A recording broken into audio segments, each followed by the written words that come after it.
That is designed to give you some idea of some of the issues that the Override Study Committee has been discussing. And I do want to make clear that those are not recommendations of the Override Study Committee. We recognize that there are differing views about many of these issues. The Override Study Committee has not yet met as a full committee to make recommendations, and indeed it has not even met and made recommendations on a subcommittee basis. So we are really at this point in the information gathering and analytical stages of this process, and we have obviously surfaced a number of ideas, a number of concepts, and are putting figures, costs, and so forth to those various ideas. But the committee has not reached any conclusions at this point.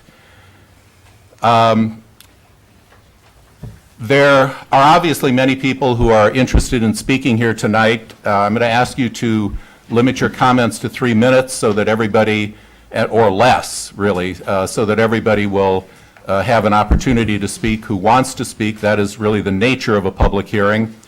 And I would ask that you use your good judgment. If your position has been expressed on a number of occasions, you should think about whether you need to take a full 3 minutes to say it again. Susan and I will also be accepting written comments.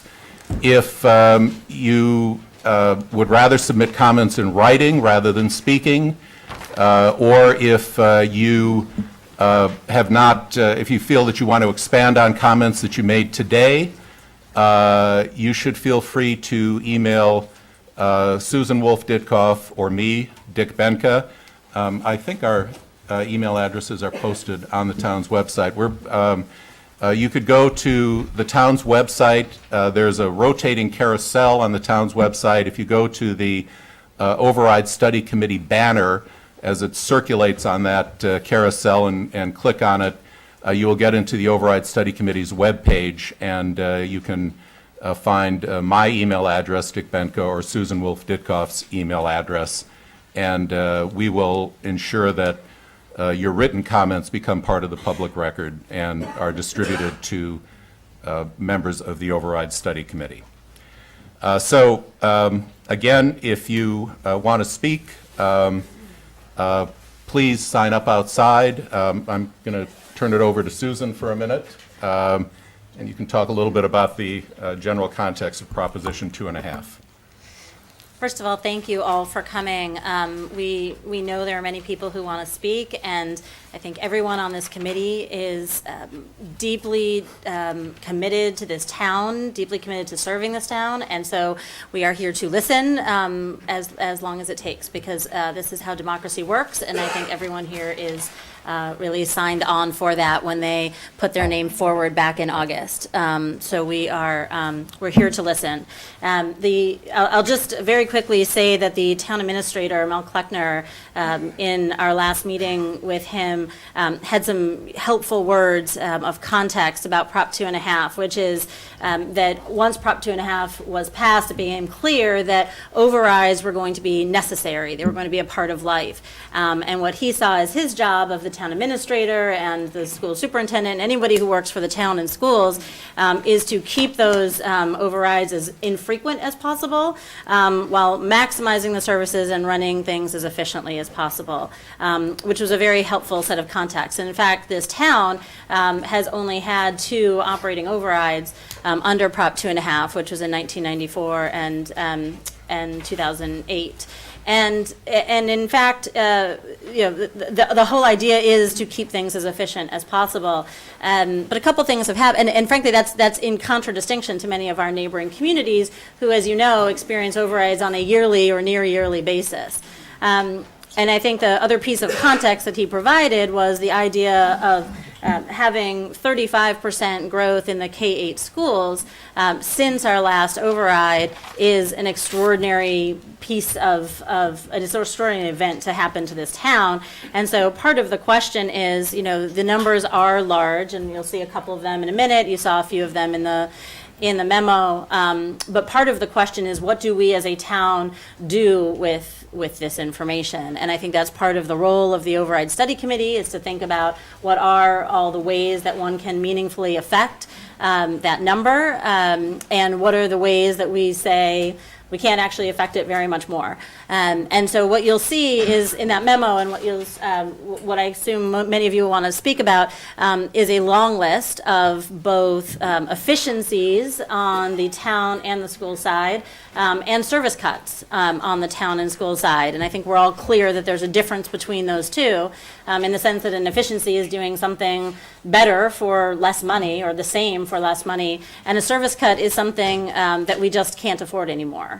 Something that is, you're spending less money and you're getting less service. So I think we're clear that there's a mix of things in these recommendations, and we are open to hearing about those. I think the last thing that I think we will say as a committee is that we are deeply grateful to the town staff and the school staff who have spent, I mean, we've had 10 full meetings. This is our 11th full meeting. We've had over 60, in addition to that, over 60 subcommittee meetings. And the town and the school staff have been tremendous. They've worked tremendously hard for you and for us to support that. So we're very grateful for all of the staff support. So let me turn it back and we can get into some specifics. Good, thank you. I do want to address one issue at the very beginning, and that's to make an introductory comment with respect to the materials fee and the METCO programs. The word eliminate was used in the posting, and I want to make clear that nobody has proposed removing current METCO or materials fee students, students who are currently enrolled in the schools. There has been discussion around the cost of the programs and the fact that current school policy provides for admission of non-resident students on a space available basis. And currently, METCO and materials fee students are admitted before we know how many resident students will enroll and will have to be served, and this is happening at a time when we are short of classrooms. So there has been a discussion about requests that the schools adhere to their policies, and the discussion has been around the suspension or reduction or phase out through a reduction or suspension on the acceptance of incoming students. But no, I don't even think that the idea has been mentioned, but certainly not seriously discussed about removing kids who are currently in school as METCO or materials fee students. So I just wanted to make that clear at the beginning. Anything? No, just that the word eliminate, I think, confused some people. Eliminate means eliminate through phase out, not eliminate by taking current students out of the buildings. That's it. So I do want to give just one a little expansion to the information that was posted, and that I think many of you have seen. The numbers that were presented on the Override Study Committee website showed what the impact would be of the override that is being requested, the operating override and the debt exclusion override. And that consists of three elements: what one could call a structural deficit, then there are catch-ups that the school have identified and program enhancements that the schools have identified in the nature of nursing, guidance counselors, literacy programs, psychologists, and so forth. And then there is also a technology program that the schools have put forward. When you put all of those together with the potential debt exclusion override for the devotion school, you ended up with a potential 11% override plus debt exclusion tax increase. And The top bullet here is the information that was posted on the Override Study Committee's website. That shows the impact on a typical single-family home of an 11% tax increase. That would be about $1,175 for a house valued at $1.1 million, which is the typical single-family home. $340 increase for the typical condo, and $2,380 for typical commercial property. It was pointed out when we made our interim report to the selectmen last night that would not include the annual tax increase that the town is permitted to impose and has historically imposed under Proposition 2.5. Under Proposition 2.5, municipalities are allowed to increase their total tax levy by 2.5% every year, plus any new growth. And the town has done this on a consistent, as have all municipalities, have done this on a consistent basis since Prop 2.5 came into effect. Over the last 5 years, the time since our last override, that 2.5% increase plus new growth has averaged a 3.6 increase in the town's tax levy. When you add that 3.6% to the 11%, you would get a 14.6% increase in the tax. If an 11% override passed, what that would mean would be that there would be, on average, a 14.6% tax increase across the town. That would raise the impact on the typical single-family home to $1,560, typical condo $450, and typical commercial property, the increase would be over $3,000. The actual impact would actually depend on the assessment of a particular property. Over the last 5 years, single-family homes and condos have increased, their assessments have increased less than commercial properties have. If you look at the average increase over the last 5 years by classification, and this is the little asterisk down at the bottom of the page, you would have a single-family increase of somewhere over, just a little bit over $1,500, condo a little bit over $400 for the typical condo. Those increases would drop a bit, and the commercial increase would be on a typical commercial property. The median commercial property would be about $3,300 in town. So in the interest of full disclosure, and actually with thanks to what we heard at the Selectmen's hearing yesterday, when we're thinking about the impact of this increase, it would not only be the override increase, but it would also be the increase that happens year to year to year under Proposition 2.5.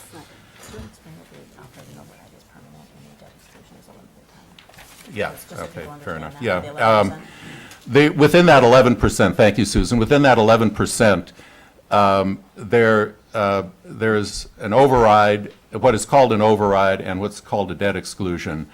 The override, which actually makes up the largest part of that, is a permanent increase in taxes. It increases the base taxes going forward. A debt exclusion is used to fund a particular bonded project, and the debt exclusion that's included within that 11% is based on a 25-year bond for the Devotion project. So effectively, that debt exclusion would be in place not forever, but for 25 years. So there are two elements within that. I think what you're looking at here is the first-year impact and essentially the base from which further 2.5% increases would go forward after that time. So with that background, let me start on the list. The first, there were two lists that came up here at the same time, and I'm going to take them in order, treating them equally. Alan Morse, Daniel Lipton, Flora Traub, and Savion Cohen. I apologize if I mispronounced your first name. Carrie Cohen and Jane Pinto, is it? And again, please limit your comments to 3 minutes. We have many speakers, and this is going to be a very long night. Thank you. So before I start, I'm going to beg your indulgence because I'm speaking for the whole school committee. So I hope that, and we decided not all to come up and make All right. separate presentations. So, and I've tried to keep relatively short, but I hope you'll give me a little indulgence Okay. on that. Thank you very much.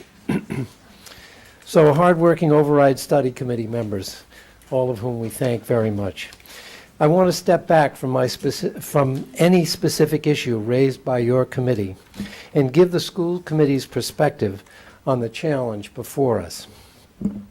While our various committees and commissions have been appropriately focused on square feet and dollars available to meet our enrollment growth, the downside of that focus has been that we have been talking almost entirely about what might get us through a crisis. We believe the conversation may have lost sight of the vision that drives the public schools of Brookline. I would like to put that vision back on the front burner so that this conversation is not just about what we can live with or live without, but rather is about what kind of school system we want to keep building in Brookline.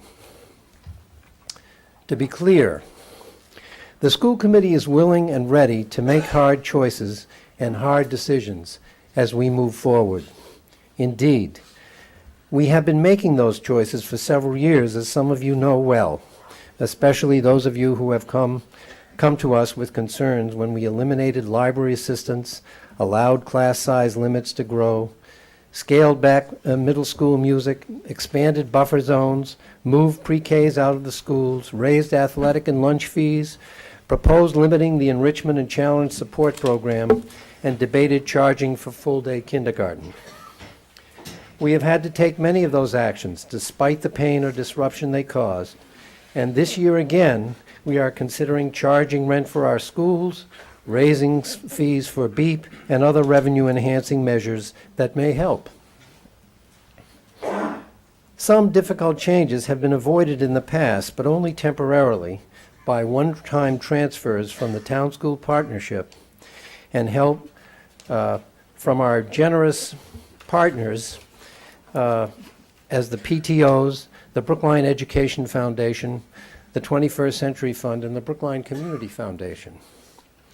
The actions we've taken, especially our use of one-time funds as a temporary stopgap measure, leave the school committee frustrated with the current conversations about yet another bridge budget.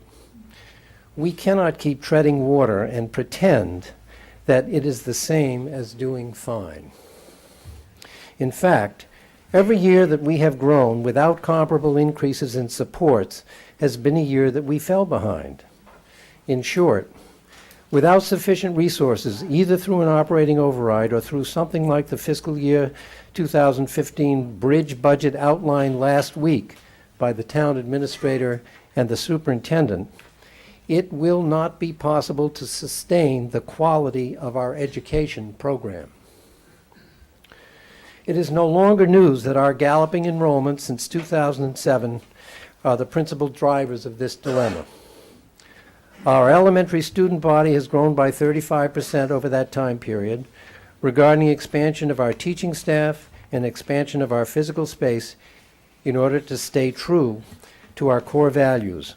Our focus on teachers, however, has meant limiting our ability to match the growth of our support staff, such as nurses, guidance counselors, and social workers, and limiting our ability to embrace technology as a driver of innovation in the classroom. The technology deficit is particularly troubling. Our students live in a dynamic, technologically rich world. Our teachers are eager to innovate and explore technology's potential to dive into history, literature, math, and science in new ways. Our parents assume that the Brookline schools will be on the leading edge of this brave new world. Yet every year, technology has fallen to the budget knife as non-essential, and our technology infrastructure is now in serious deficit. This cannot wait another year in which all we do is replace outmoded computers. We will become disastrously behind in building the kind of technology infrastructure needed for the innovative teaching and learning environments that are quickly becoming the hallmark of the best school systems literally throughout the world. Could we meet our needs by circling the wagons and cutting more? Certainly. We already have student supports being delivered in windowless, cramped offices that were designed to be closets, but we can do more of that instead of less. We already cannot keep school libraries open as planned in the afternoon because we do not have the staff, but we could cut back more there too. We could isolate ourselves from other communities and forfeit our diversity as well as our leadership role in public education. We could charge our full-day kindergarten and have more children enter first grade already behind in their learning. Whether with a bridge budget or an override, we accept the responsibility to continue to economize, and that may mean further cuts. But make no mistake, the question before us is whether we will choose a school system that has fundamentally compromised its quality, or instead choose the vision established by our strategic plan. Here, in part, is what our vision, created now 5 years ago, says. Brookline provides an extraordinary education for every child. Each child's unique path to achievement is supported in academically exciting and programmatically rich environments. A dynamic, diverse community of teaching professionals works collaboratively, innovating and inspiring each other and their students. Staff gets to know students intellectually, developmentally, and culturally. And then it goes on toward the end to say, the community, well-informed and involved in the schools, supports these efforts that continue a tradition of challenging ourselves to do better, efforts that ensure the enduring value of a Brookline education. Your school committee understands and welcomes the excellent hard questioning which is part of your process. Along with the Selectmen, Advisory Committee, and Town Meeting, we are pledged to be responsible and responsive stewards of public dollars. But on behalf of my colleagues, I urge the Override Study Committee, and indeed everyone in town, to consider not just what it will take for the schools to survive our growth. Ask what will it take for us as a town to continue to thrive in order to achieve that vision. Thank you. Thank you.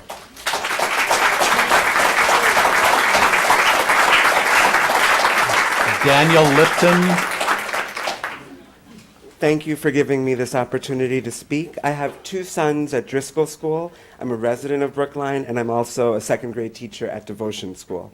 In my role as both an educator and a parent, I find it important to ask what is best for my kids. Whether as a teacher or a parent, the answer to many of the proposed changes to the Brookline schools from the Override Study Committee is a resounding no.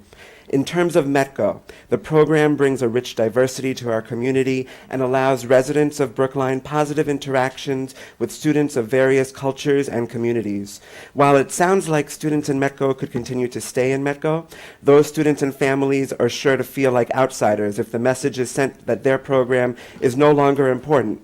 How ironic that the week after Martin Luther King's birthday, we are discussing the end to a program that was designed to promote equity, diversity, and help end the achievement gap.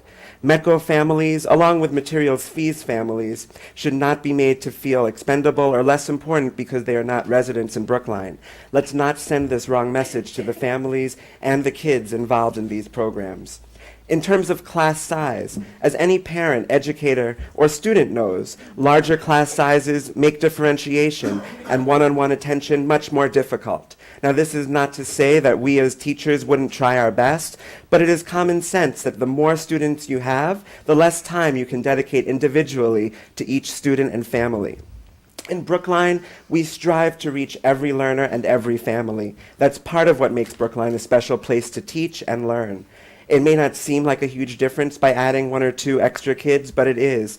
If you disagree, I hope you will find a nearby school, invite yourself into a classroom to observe, meet with teachers, and see what we do and why this makes a difference. Limiting class size, to be clear, should come by making sure that there are extra classes made available when numbers go up, not by eliminating students from METCO or the materials fee program. I would hope that even though we may differ as a community on how to make up for lost income, that we do all agree that promoting equity for all students is important. As an experienced educator, I can say emphatically that in most cases there is a huge difference between students who had a strong early education and students who have not. Ending full-day kindergarten, increasing BEEP tuition, these are all things that will discourage young children in Brookline from getting their best education in the early years. Moving BEEP programs to areas that are not public transportation accessible will discourage families from taking advantage if they don't have access to a car. I'm fortunate to live in Brookline and to be able to take advantage of the Brookline Public Schools for my sons. As a colleague, I know how detrimental it would be for many if they did not have the option to send their kids to Brookline schools. But why does it matter? It's just a perk after all. I see this perk along with many others that are on the table for being cut as having an effect on the quality of education in Brookline.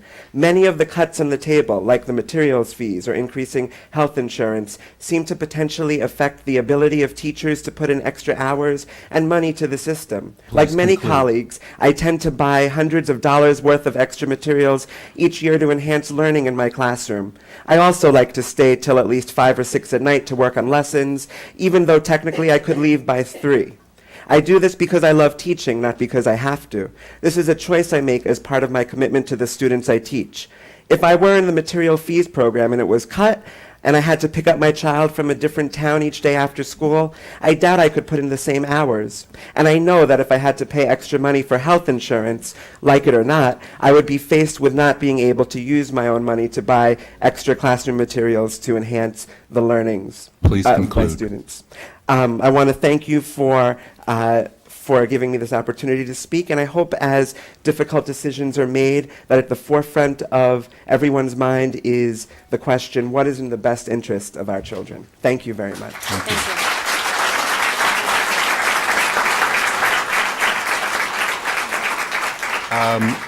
As I indicated, we have many speakers, and I think other than Alan Moore speaking on behalf of the school committee, I would ask you to try to adhere to the 3 minutes. Recognize that there are other people after you who would also like the opportunity to speak. Can I say one other thing, just to reiterate for people who came in? We are accepting email, if you want to expound over email, number 1. Number 2, these comments will be summarized, there'll be minutes, and then it'll be rebroadcast on BATV for anybody who can't be here. So there are plenty of opportunities. Flora Traub. Hi. Thanks for giving me the chance to speak. I just want to express my strong support for the materials fee program, which enables non-resident Brookline teachers to send their children to school in Brookline. My family moved to Brookline for its excellent schools, and we've been continually impressed by the quality of the education our kids are receiving here. Quality that's due pretty much entirely to amazing teachers. So I think that allowing our teachers to send their children to the schools that they make great is not only fair, but greatly enriches the educational community for all of our children. Teachers are able to spend more time with our children if their children are close by. Teachers understand the strengths and weaknesses of the curricula if their children are also Brookline learners. A quick example, my son's 5th grade teacher had children who went through the Brookline schools.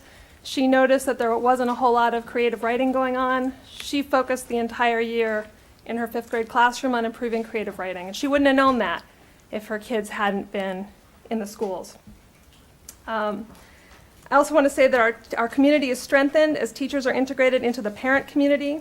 They might work even harder knowing that they educate their friends and their colleagues' children. And they also are encouraged to stay through their own children's graduation, which increases our quality enormously. So to undermine our teachers, I feel like, is to undermine our schools. And because I believe the Brookline schools are essential and this quality is essential, and I'd gladly pay higher property taxes to support and improve and safeguard my kids' education, I wouldn't support an override if the materials fee program is cut. Thanks. Thank you. Thank you.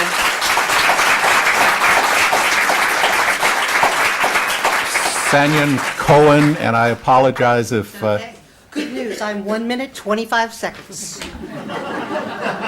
thank you. I'm Savion Cohen. I'm a longtime Brooklyn resident. In fact, my husband has lived here for over 35 years. And I'm actually here to speak for Nicholas Matamodola. Nicholas is a 16-year-old ex-Metco student. I want to talk about Metco finally. This is from Nicholas. My time is split between two towns, Roxbury, where I live, and Brookline, where I go to school. Since I started Driscoll School in the 2nd grade, Brookline has been more than a place where I went to school. It's a place where I have grown.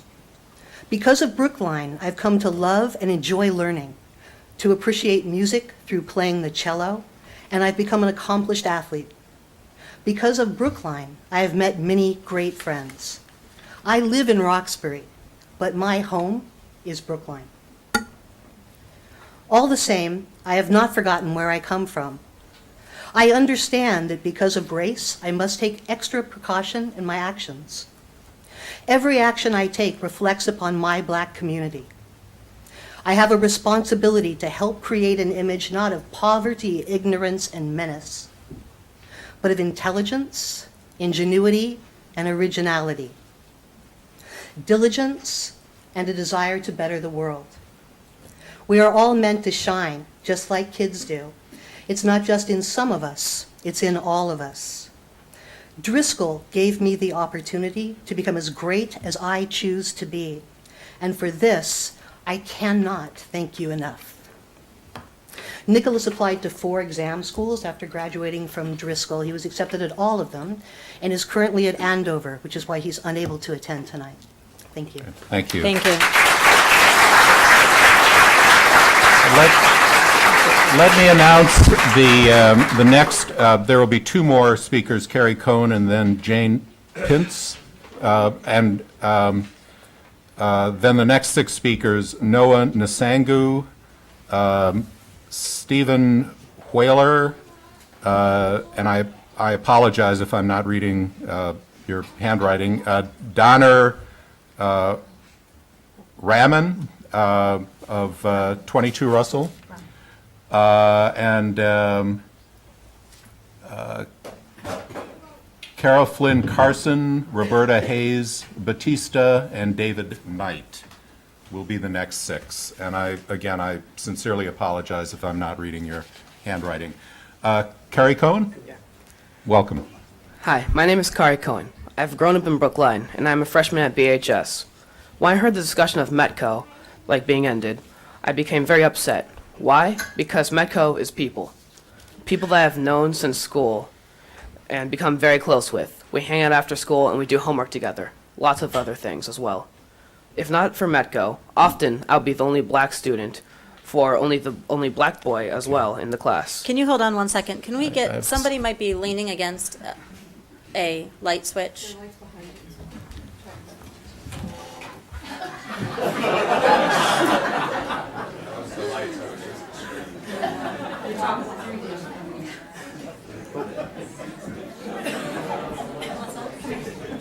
It means something. All right. Go ahead. You were Sure. off the clock. Thank you for your patience. Okay. So, when I heard about the discussion of Metco being ended, I became very upset. Why? Because Metco is people. People that I've been in the same school with and become close with. We hang out after school and we do homework together. Lots of things. If not for Metco, I'll often be the only Black student or the only Black boy in class. That's a really disturbing position to be in.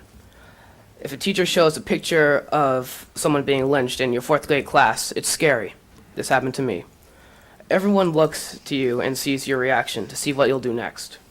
I often hear white adults say things like, "Racism in Brookline? I don't believe it." I ask respectively, how would you know?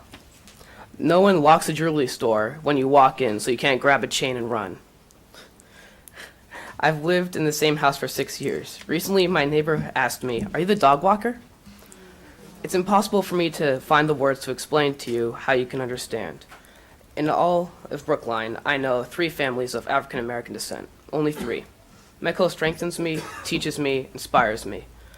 It has been a huge part of me. I'm a part of Brookline, I contribute to Brookline, and so is Metco. Thank you. Thank you.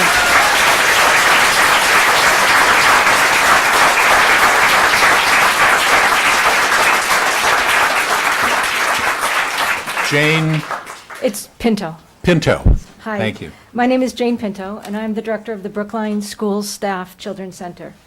We serve 32 infants, toddlers, and preschoolers in 3 classrooms. We have been doing this for 35 years. This last point is an important one because we enjoy a strong reputation for quality early childhood education among Brookline teachers and teachers outside of Brookline.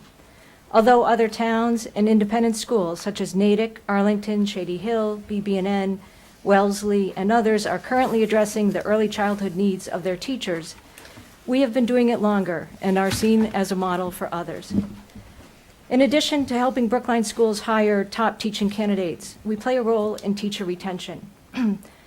Getting teachers back into the classroom after maternity leave and reducing teacher turnover is important to the quality of Brookline schools.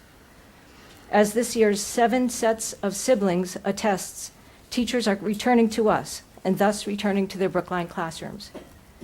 Having a parent cooperative program that serves teachers of all subjects and across all grades allows for the development of strong professional connections. This strengthened sense of community between Brookline teachers is one of the intangible benefits of our program. Charging rent to BSSCC will immediately raise tuitions. At the last meeting, it was mentioned that our rates were under market and therefore could withstand an increase. When you correct for the difference between 10 and 12-month programs and varying hours of operation by looking at hourly rates, we fall within the market, just below the average. As we are serving families who work in but cannot afford to live in Brookline, we should be at the lower end of this market. Raising tuitions will reduce even further the number of Brookline teachers who can attend our program. It will affect our ability to fill and thus run the program.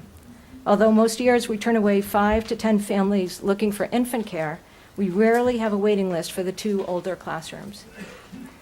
Charging rent may also force us to reduce staff schedules and salaries. This teaching staff is key to our quality. Of the 7 full-time staff, 4 have been at BSSCC for over 13 years, and 3 have master's degrees. All are committed to the profession of early childhood education and deserve much more than we pay them now. 30 seconds. This committee has some difficult choices to make. I suggest that charging rent to BSSCC is a short-sighted one with unfortunate long-term consequences for the Brookline schools. Thank you. Thank you. The next 6 speakers, Noah Sangu, Stephen Whaler, Donner Rahman, Kara Flynn Carson, Roberta Hayes Batista, and David Knight. Please, could you identify yourself and then, thank you. Good evening. My name is Noah Sangu. I'm a Brookline resident, and I went to Driscoll from kindergarten to 8th grade, and I'm now a sophomore at Brookline High School. I'll keep it very short. I've come to think of the Brookline schools as a diverse and well-rounded community of students, being taught not only the usual knowledge, but also how to interact in the big world we live in. From the point of view of someone who's in the system now, the Metco program is a crucial part of the experience. It allows for all students to interact with more people who may not look quite like they do. For me, though, Metco has a personal importance. Brookline High School, as well as Driscoll, where I went to elementary school, are predominantly white schools. I know that I'm not only speaking for myself here when I say that having other people of color in school is something that makes me feel more comfortable and at home. And of course, feeling at home is crucial to getting the most out of a school day. Metro is, and always will be, a vital part of the Brookline education as a whole. Taking it away would be taking away from the educational experience of all Brookline students. black or white, resident or not. Thank you. Thank you.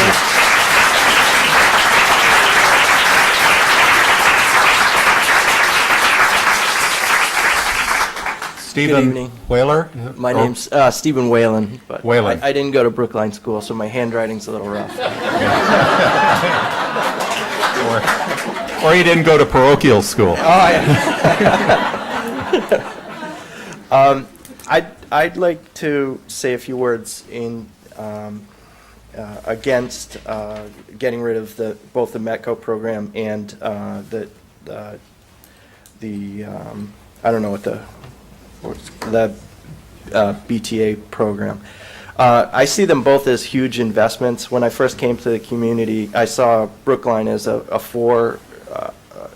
community full of forethought and looking into the future, as opposed to short-sighted. I see, as far as the Brookline teachers,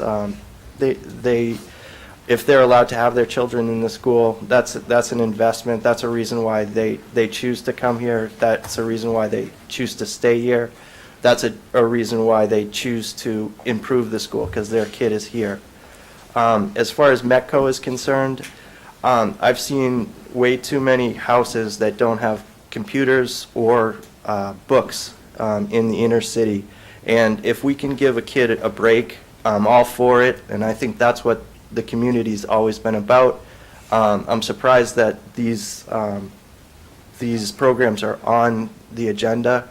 I'd like, after this discussion, that we see these as third rail programs where we don't touch these, because these are part of who we are and a part of our community. Thank you. Thank you.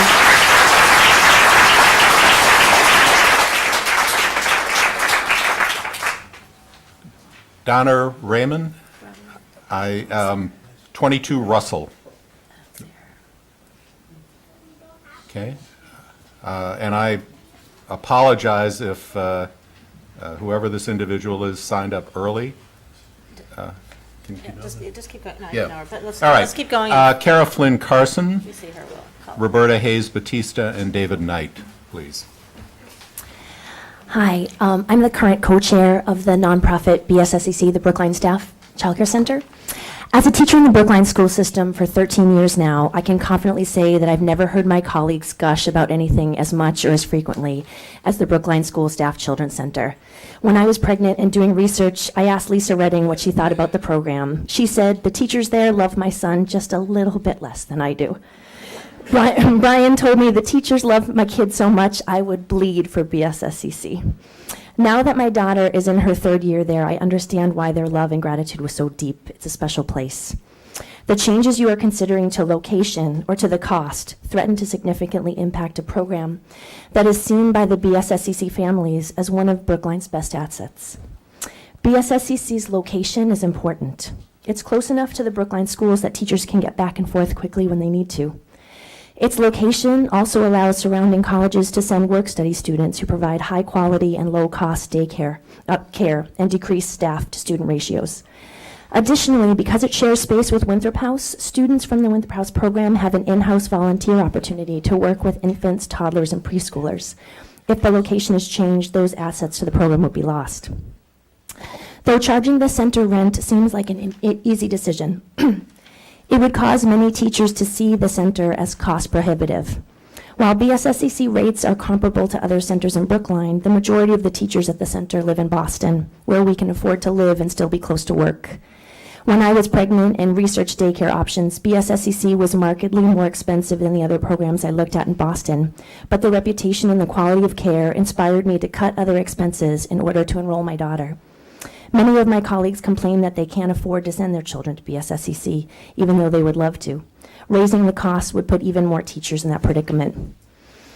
But why should Brookline residents care? I have been able to focus squarely on my work and not worry about the quality of care my daughter is getting. That quality of care also allows teachers to return to school earlier, shortening their maternity leaves. This means BSSCC helps get experienced teachers back in their classrooms where they can impact students. This is the very reason the center was founded by the joint efforts of the school committee and teachers in 1979. Because BSSCC is run cooperatively by the teachers, it provides many opportunities for Brookline teachers to develop a sense of community. I feel incredibly close with my daughter's classmates' families, teachers who I have 30 known for seconds. nearly a decade only as acquaintances. We know that the task of responding to Brookline's expanding population is not an easy one. You have a difficult decision before you. But when I attended the Override Study Committee meeting and heard the idea of moving BSSCC, or at least raising rent, referred to as low-hanging fruit, I wanted you to understand the crippling effects that those changes would have on a program that has solidified system-wide relationships for over 30 years. Thank you.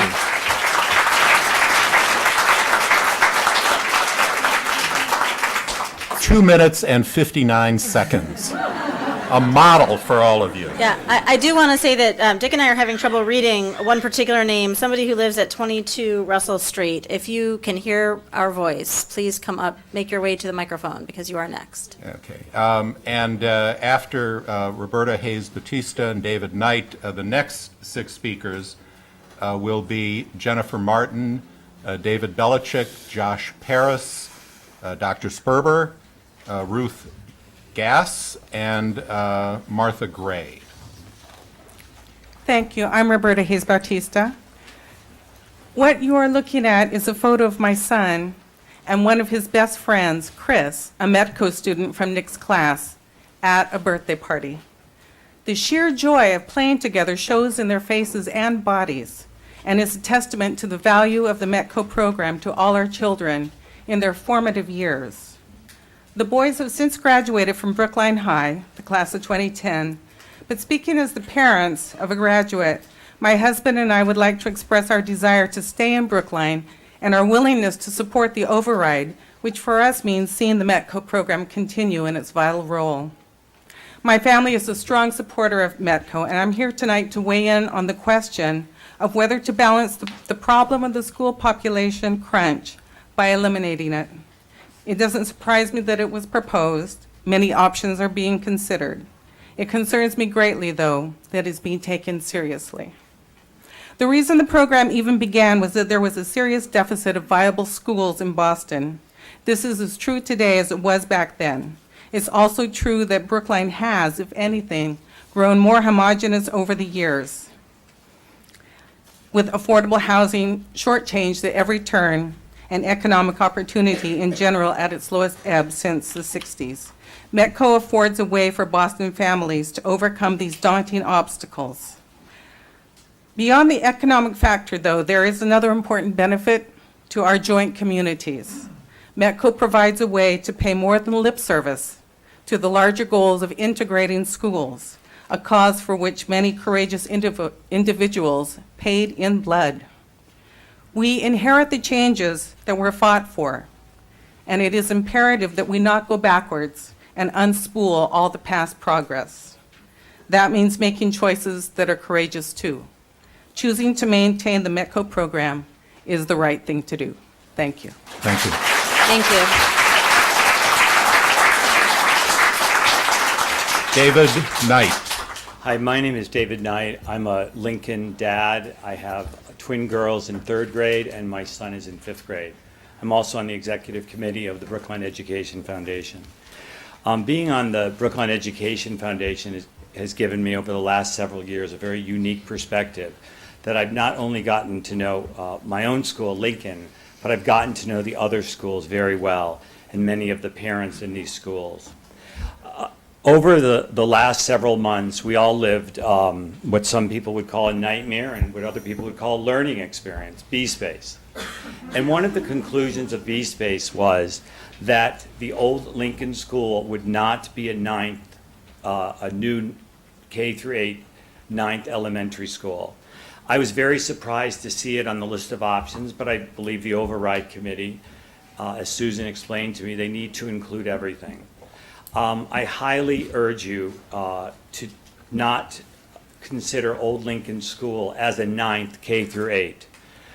I, as well as the very large, over 1,500 parents in that group, have no problems with the Old Lincoln School being swing space or overflow space, to do work on other schools or to expand those schools.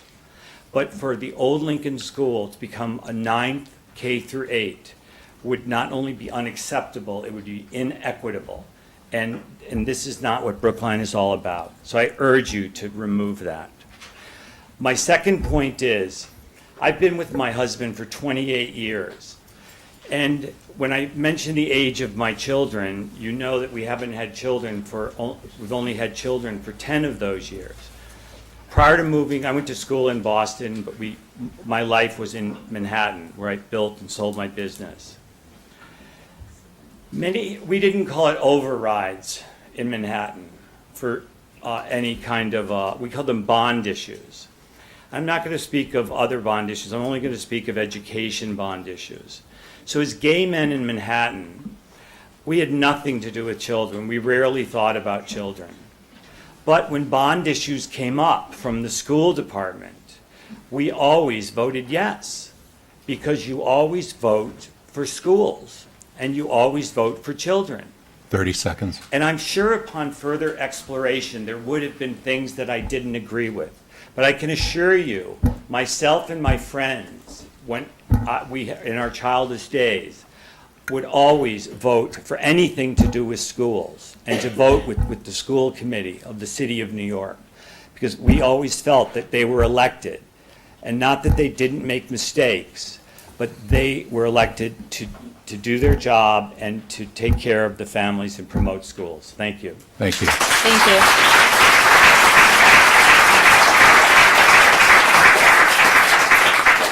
Jennifer Martin, David Belichick, Josh Paris, Dr. Bob Sperber, Ruth Gass, Martha Grape, please. In any order, please come to the mic. I'm Jen Martin, so I'll do mine. I am Ms. a teacher Martin? at the Jennifer Martin. Thank you. Yes, and I am a teacher at the high school. I recognize a lot of parents tonight, and I am also a parent at Brookline. I live in Chestnut Hill, and I have also participated in the materials fee program, so I have kind of a unique perspective. I don't want to repeat everything that everybody has said about all of the benefits. I just want to put a human face to this idea of recruitment, which is that I was a professional status teacher in Sharon and was recruited to Brookline using the materials fee program as the primary reason for leaving. If you don't know, Sharon has a 4-class load contractually, so it's actually an easier load for teachers. And I left because that's what everybody said to me, your kids can come here. And here's the frankly, my kids can come here because they participate in the program, and you've already said that you're not considering cutting anybody who's already in the schools. So I guess the story I give you is because I can't imagine I'll be the only teacher that we will try to recruit in the future to come to Brookline. And Brookline is not the highest paying district. It's a competitive district, but there are other neighboring schools that are paying more to our teachers. And so I'm speaking specifically on behalf of the materials fee program. I think it's actually a pretty cheap way to retain teachers, to hire the best teachers. And they, we are known everywhere. I lived in JP, and every teacher in JP, and there are lots of them, says, you work in Brookline? I need to figure out a way to work there. And that might scare you as you're trying to cut, obviously. But to me, that says that the most experienced teachers are dying to work in the system just for that program. And I think it's a pretty small number when you think about your overall increase, what you're going to get from it. I think the return is going to be pretty amazing. The last thing I'm going to say is that I also want you to think about the fact that my son Graham, who's in Pierce, he's a first grader, wonderful school, we could not be happier. He is the eyes for me to understand what happens in the elementary school experience that high school teachers just do not get with the 2 meetings a year that we meet with our colleagues from the elementary school. We meet twice a year for only a couple of hours. So without this like spread of teachers, kids kind of in the building, we can't understand the experience of those younger levels. So that's another way in which you're getting the cost back, because you'd have to do more integrated trainings with the elementary and the high school to get a good return on sort of understanding, what we know our kids' skills are. So that's it. I don't want to waste time trying to get to my points quickly. Thank you. Thank you. Thank you.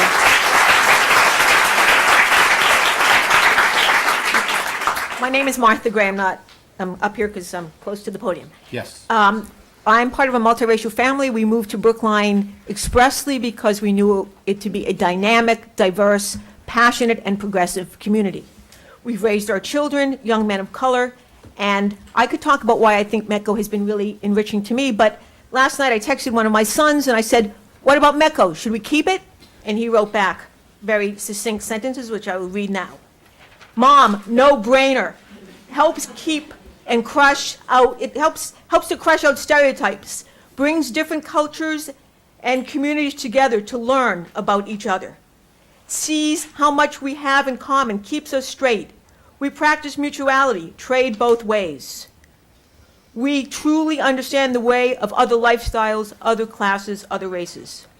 More importantly, brings perspective and reality to our lives. Don't let it leave Brookline. Press on for the checks and balances that we learned from METCO. Connecting communities, definitely keep it. We are enriched, educated, and our lives are much, much better. Thank you. Thank you.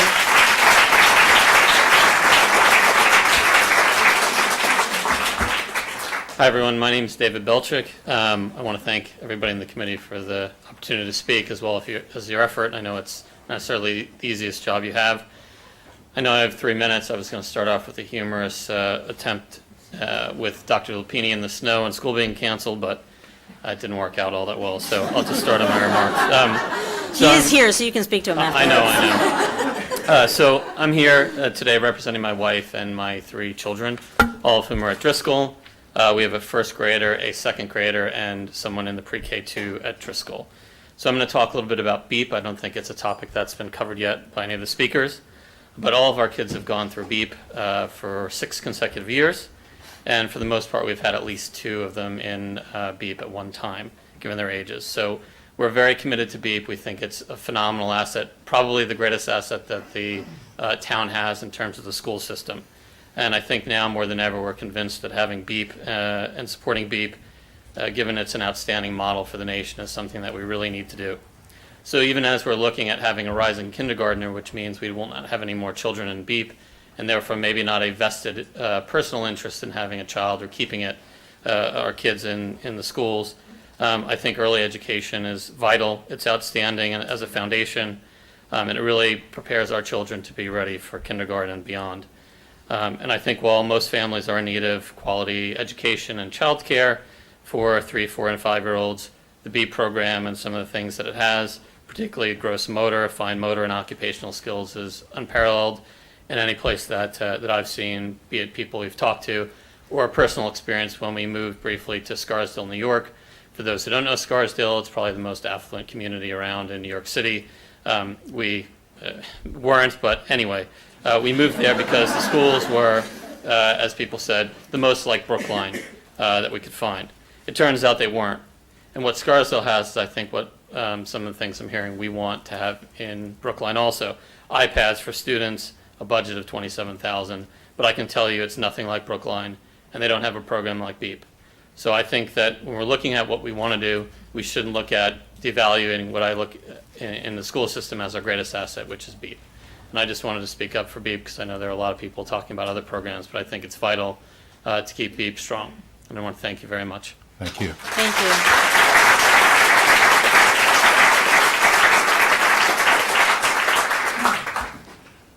My name is Robert Sperber, and this spring will be the 50th year of my residency in this wonderful community. I want to thank the members of the Override Committee for their thoughtful report. At some point, as you've indicated, I think it would be very useful if you will quantify the value of each of the 46 items in your report so that we can the public can make a judgment as to their value. When the campaign for the override is finally launched, I would hope that the group that manages the campaign stresses the fact that this splendid earned reputation of the Brookline school system has a direct relationship to the incredible rise in the value of homes in this community. And then the third general comment that I want to make is that, paraphrasing an email I read by Susan Rothstein, who remarked that everyone, parents, students, teachers, other town employees, and all the Brookline residents will all have to make some sacrifices in order for the override to pass. Now, as to the specific items, I'm concerned about 10 of your 46 suggestions. I caution against any efforts to increase class size, scale back the high school tutorial program, touch the elementary world language program, reduce or eliminate the METCO program, increase the costs of services to non-resident teachers, programs, by the way, that I played a direct role in establishing.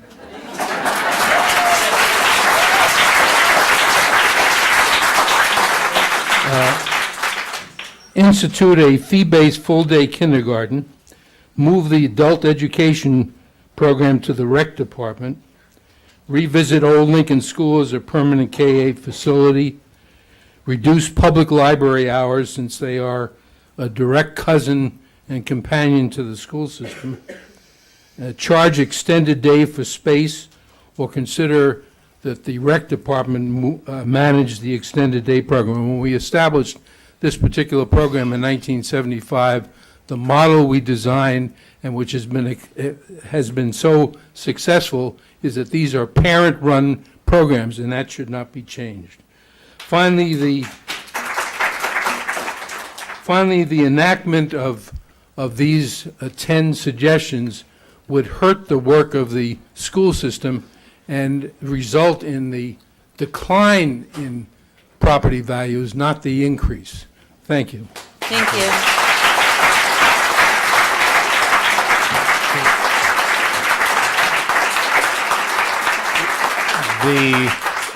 you.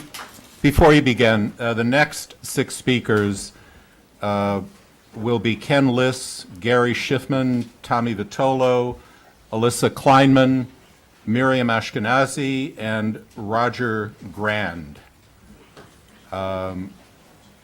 Ms. Gass, I assume? Yes. Thank you so much. I'm Ruth Gass, and I've not been living in Brookline for 50 years, but a mere 40 years. And I am a retired educator. I've spent many decades in schools, most recently as head of a charter school, head of an independent school. I agree with so many of the comments that have been made, but I wanted to change the focus just a little bit, if I might, to look at how we might convince the community to support the override. And as co-chair of the Lawrence Neighborhood Association, I know that one issue in many parents' minds, if their school is not going to be one of the direct beneficiaries, is to make sure there's a sense that this override will lead towards equity in the schools. And I think that should be a key consideration in any report that you'll prepare by March 1, what a deadline, it's coming so soon, to explain to people that this will result in equity for the schools or a step towards equity. And I think that's, having been in education for so long, I know how hard it is to quantify equity. But, for example, in the Lawrence Neighborhood Association are wondering, what about our school? How do we compare in terms of having to have lunch at 10:15 for some kids, or diminished art space or diminished sports space? So I think when you do the strategic thinking of how to convince people that this override makes sense, you might want to look at all the schools and show people that this will lead towards parity, not towards more inequality. I think that's a critical step in understanding why this is so important for the town. Thank you so much. Thank you. Mr. Paris? Yeah, hi. Thank you. Hi, good evening. My name is Josh Paris, and thank you for this opportunity to speak this evening. I'm the chair of the math department at Brookline High School, and I also want to thank Jen Martin for basically taking everything I was going to say. So I'll be even briefer than I was going to be, and probably more. She was probably going to be much more eloquent than I will. But anyways, I do think that the materials fee program allows us to attract high-quality educators to Brookline. Just as Ms. Martin said, there's a high demand for quality educators, and we compete with neighboring districts for those educators. And I know firsthand in hiring teachers that being able to say to prospective candidates who are very strong teachers and who are getting offers from multiple schools that their children will be able to go to school in Brookline, whether or not they live in Brookline, is very enticing and allows us to bring those teachers to Brookline, whereas otherwise we might not be able to do so. And one other comment I would make is I fear, we have many young, teachers in the math department and in the school and in Brookline with young children. And I fear that if we cut the materials fee program for those teachers, that we'll see a mass exodus of teachers to other districts, and we cannot afford to lose those high-quality teachers. Thank you. Thank you.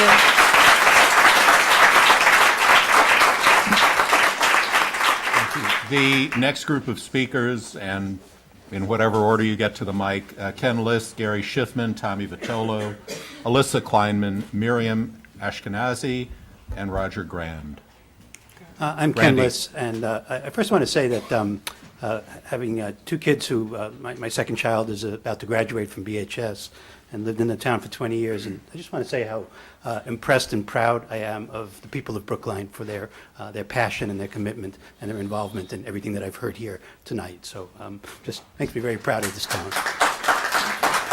I'm actually here as the president of the Brookline Historical Society for a somewhat peripheral point that I think is important to make, because I have heard that in the discussions of the renovations of the Devotion School, that the possibility of moving the Edward Devotion House is on the agenda as an item. Not a big cost saving, but something that I feel as a representative of the Historical Society I just need to bring up. It's been talked about in the past. I have articles from 1898 and 1899 and 1900 and 1908 about moving or tearing down the Edward Devotion House. It stood there for 275 years, parts of it for even longer. And it's a place that's a part of the community that has brought thousands of students over the years to through the doors. It's got a presence on the street that reminds people of what Brookline was, and even maybe just raises curiosity. What is that little house there? And that's an important thing to raise as well. And just want to say that an article from the Chronicle in 1908, a speaker speaking before a town meeting said, "As a work of art, the Devotion House is not a building of beautiful proportions, but every time I pass it, I am more and more impressed with the importance of keeping it as a link between the past and the present. The building should be kept there to keep ever in the minds of the pupils of our schools the difference between the early days and the present." And it's just to, as these discussions continue, and there are many things to consider, just keep in mind the importance of the past, and the past being present in our town. Thank you. Thank you. While the next speaker is coming to the microphone, I actually made a note to myself when Ms. Gass was speaking. There was a reference to the Override Study Committee having a report by March 1st, and our charge from the selectmen is simply an interim report by March 1st with respect to what would be necessary for the fiscal year 15 budget for next year's budget. And at this point, the town administrator and the superintendent of schools are working on what you've heard referred to as a bridge budget for that period. That process is going on. The final report of this committee will certainly not be finished by March 1st. So I just wanted to advise people that that the March 1st date is simply for that interim report for the next fiscal year, and that there is a parallel process that's actually going on with respect to that next fiscal year budget. Apologize. I want to thank the committee for your work, and I want to apologize for repeating some things that others have said, but perhaps I'll say them Could in you a different identify way. yourself, please? My name is Gary Schiffman, and I have the most important job in Brookline. Like principals and my fellow department heads at the high school, I'm the social studies department chair. I hire teachers to teach the children of Brookline in its public schools. Despite well-advertised acrimony about school reform, I'm sure none of us here are strangers to that, a remarkable consensus has emerged in public debate in the last 5 years. Of the things we can control in schools, what matters most to student success is teacher quality. And directly or indirectly, what matters most to the citizens of Brookline is the quality of its schools. If you believe me that education is issue number one, the defining issue and institution in Brookline, and that teacher quality is the number one educational issue, then your job is clear, to find a way to support me in my job. that's an arch way to put it, but I think that's what's at stake here. You must help me, I beg you to help me, and require me to attract the best and retain the best teachers in the Brookline Public Schools. The materials fee program allows us not only to recruit competitively for the very best teachers, teachers who routinely get offers from Newton and Wellesley and Weston and Sharon and so on, it also converts our teachers into Brookline parents, stakeholders in our town's #1 institution. Likewise, 4+1 at the high school, which allows teachers to offer the tutorial service to students and which makes our working conditions frankly competitive with other elite districts in the area, that also helps us to recruit the kinds of teachers we expect at what we think of as the premier institution in our premier town. And it also allows us to ask of our teachers the kind of attention and effort that they give to every single student in our district, which has become a hallmark of a Brookline public education. Before I worked in Brookline, I won't mention the town I worked in, it's unmentionable, but I moved here for the schools. It's true. And if I had a nickel for every time I'd heard someone else say, I moved here for the schools, I'd fund the override myself and invite you all to Matt Murphy's.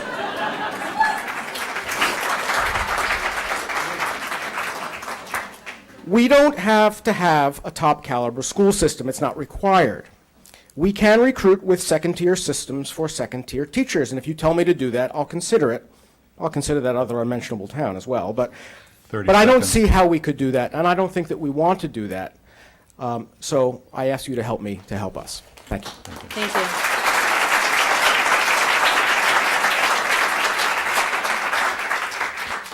I need to give that man a nickel.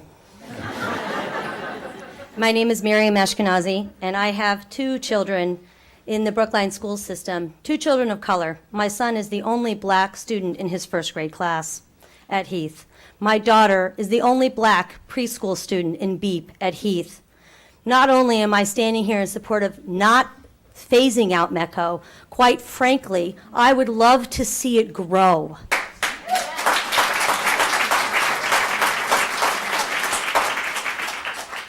I moved here for the schools. Actually, 10 years ago, before I even had any idea that I would have children. Well, I knew I wanted children. That's how we ended up here.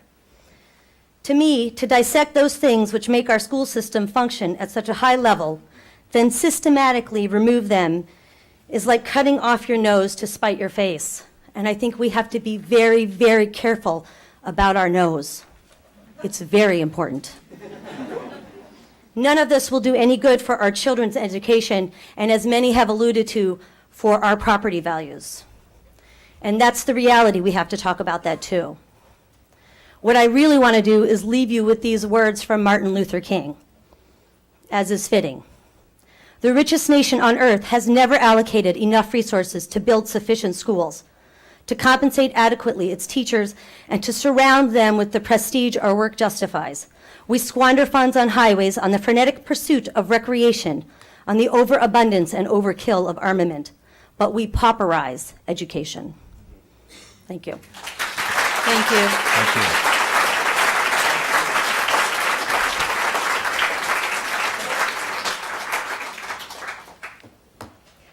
My name is Alyssa Kleinman. For all the reasons that we've heard already today, and for many more, I just find it so outrageous that the METCO program is even in consideration with all the privilege we have here. So I have no more to add to what everyone else has said. I'm here tonight as the parent of 3 children who have gone through the Brookline schools and benefited enormously from the high quality of their teachers in support, and I'd like to speak a few words in support of the materials fee program. My main reason for supporting the retention of this program is that it is plainly and simply the right and fair thing to do. But that is not the argument I wish to put forth. Instead, my emphasis tonight is on pure self-interest. I represent the parents who are fortunate enough to have professions which pay well enough to afford to choose the Brookline Public Schools. I hope my work also makes a useful contribution to society, but I by no means feel I am making a more critical contribution than those who teach for a living. It is an open secret that dedicated teachers are not compensated financially on a level that reflects their contribution. The ability to choose for their own children the school system in which they dedicate themselves is a small step in the right direction. But back to the self-interest theme. This debate tonight reminds me of a joke my children had when we were all much younger. They would say, Be careful how you treat us, because we will be choosing your nursing home one day. They're not horrible kids, so now that the day is, going to arrive soon, they don't say it anymore. So by analogy, on a purely selfish level, we should be careful how we treat the people who educate and mentor and support our children, not to mention help them in the increasingly stressful college entrance process. I wanted to rave a lot more, but I don't have the time. The teachers go above and beyond in creativity, long hours, enthusiasm, and kindness. They are personally generous to a fault and therefore make the very best kind of mentors for young people. They dedicate themselves and inspire our kids because clearly teaching is their passion. They take pride in their work. This is no doubt enhanced for the teachers with kids who find themselves contributing to and creating the very educational system that will in turn nurture their own children. And no matter the idealism and good intentions, it is hard to believe that a small seed of bitterness would not fester and grow in these same teachers should their kids be denied access to our schools. Over time, this could erode their willingness to put in the many unpaid hours before and after school and undermine the enthusiasm and creative energy required to build innovative programs. 30 seconds. We have all heard of the weird town versus gown cultures that arise in some of the most elite private schools for just this reason, and probably in Scarsdale too. Do we really want this dynamic to take hold in the Brookline schools, or worse, do we want these amazing, dedicated, creative teachers to leave the school system altogether? People like me created and continue to create the overloading problem, the schools. We moved here in 2001 largely for the schools. Unrepentant, we should be the ones to pay for the problem. Please Certainly conclude. payment should not be exacted from the teachers whose only crime has been to teach so well and with such intelligence and heart that many more of us are flocking to this town. Thank you.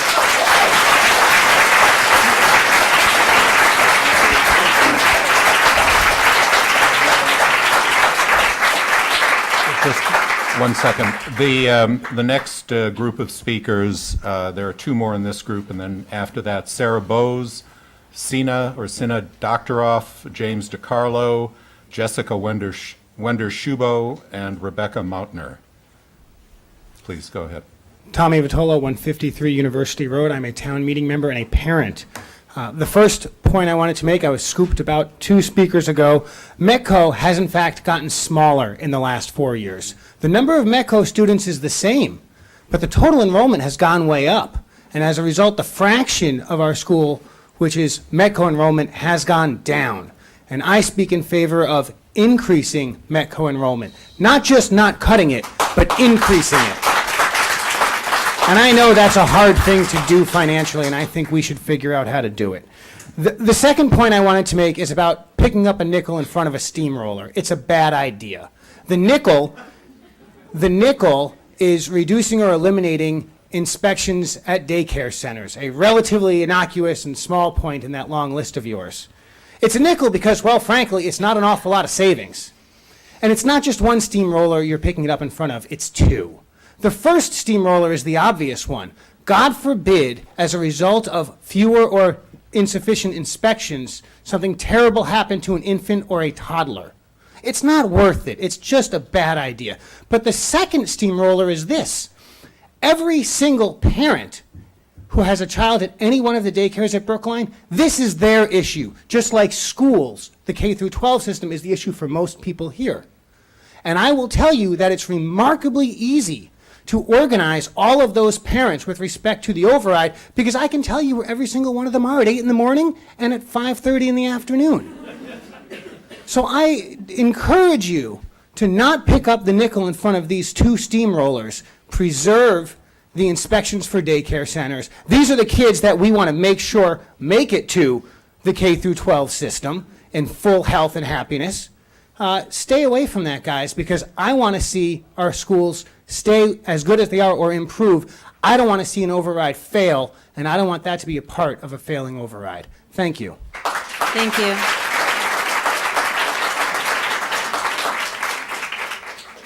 There is a yellow handout about the materials fee going around, so if you don't know much about it, I encourage you to take a look at it. Good evening, I'm Roger Grandy. This is my 14th year teaching social studies at Brookline High School, where I've taught more than 1,000 Brookline children about history and civic engagement, and hundreds of others have participated in the extracurricular activities that I run. I'm speaking tonight about the materials fee program. As a teacher, I become personally involved in the lives of my students and their families. Aside from instruction and assessment, I welcome graduates when they return to visit and who repeatedly tell me and my colleagues how much more prepared they were for college than their peers from around the country. I also attend to kids when a parent is ill or a family is in crisis. I go out of my way to intervene when a student falls behind. I comfort young people when they cry. What is most essential about teaching, what we don't learn in ed school, is our relationship with our students, their families, and their advocates. Successful schools depend on strong relationships. The materials fee program ensures that those relationships are genuine and meaningful. They bind my commitment to the community and the network of families that I educate. The program also ensures the town gets the best of my ability. Teaching children of my colleagues drives me to be incredibly conscientious about my curriculum and my relationships with my students. Teaching in the system where my child attends school drives me to build the strongest possible school system I can. It's personal. I can't be dispassionate about my child's education. We can debate maximizing productivity in the school system and cutting costs, but if we do that without attending to the impact on quality, then we will all lose out. But no one wants to sacrifice quality. Our neighboring towns understand and support programs like Materials Fee, Newton, Weston, Wellesley, Wayland, and others. So I was surprised and deeply concerned that the findings of the subcommittees didn't address the adverse impacts of potential cuts. How would the reduction or elimination of the Materials Fee program, for example, impact my teaching? Cutting the Materials Fee program would divest me and my colleagues' stake in this community and weaken the foundation of our commitment. It's not just what I teach, but who I teach that becomes important. I don't simply deliver curriculum, I build a community of trust and respect. Few, if any, of the people who intimately understand most about education, the educators, were consulted in the subcommittee study, as far as I can tell. The inaccuracies of the description of Winthrop House, for example, should leave us concerned that the true impacts of cuts is not understood. As far as I can tell, the director of the program was not consulted for the study, based on what he told me. Now, the same could be said of the other programs at risk, including the Materials Fee program, which is an essential part of what makes Brookline Public School teachers so invested in what we do each day, and I'll close with this. My daughter is 2.5. Since well before she was born, I've always imagined the pride I'd feel in her success in the Brookline Public Schools, knowing that I had something to do with the magnificence of the school system that educated her.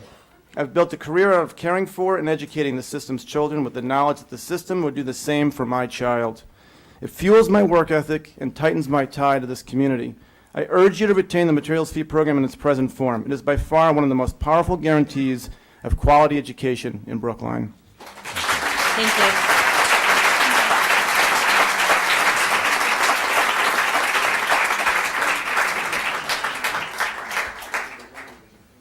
Hi, my name is Sina Doktorov. I have a second grader at Driscoll and a preschooler in the Amazing Beep program.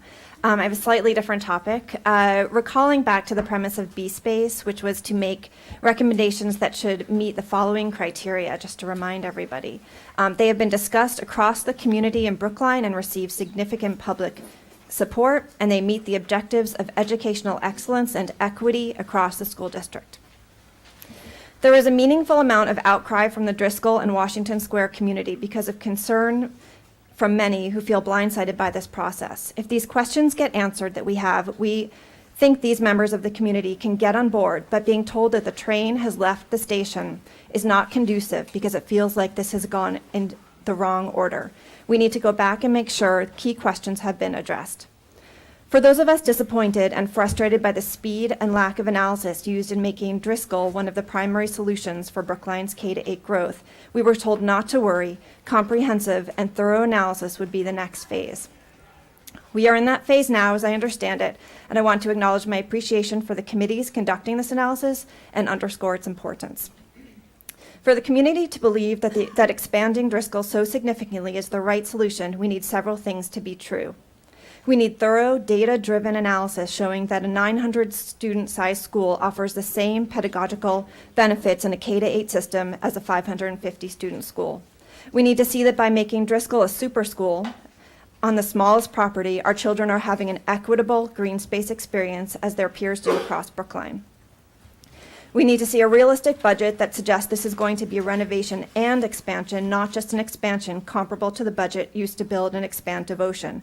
As I understand it, they are adding 5 classrooms, while we will add 12, yet our budget is projected at under 50% of what devotion will have.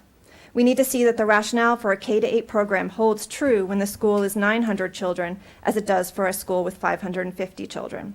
We need to see that Brookline has a plan and budget to scale up. That means staffing for art, music, ECS, nursing, PE, etc., in a way that ensures an equitable learning experience for Driscoll students with their peers.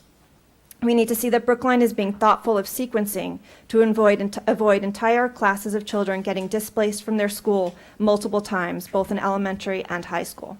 We need to see that the neighborhood can withstand the additional car traffic that adding 250 students will bring from non-walking neighborhoods. The list goes on, but community support is critical for this project. With data showing these things to be true, you will likely 30 get seconds. it. But until then, many of us are skeptical and concerned that this plan is short-sighted, irresponsible, and inequitable. These analyses will have implications that last for many years. We are relying on you to be thoughtful, unbiased, independent thinkers. We are relying on owners of relevant data to be forthcoming to enable your analysis, and we are relying on you to have the courage to adhere to our foundational principles and make recommendations that will enable Brookline to offer equitable educational experiences across town, even if that means taking us in a different direction or pressing pause. Thank you. Thank you. Thank you.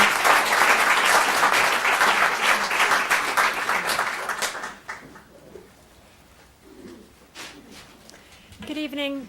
My name is Rebecca Mauner. I'm a town meeting member and a Driscoll parent.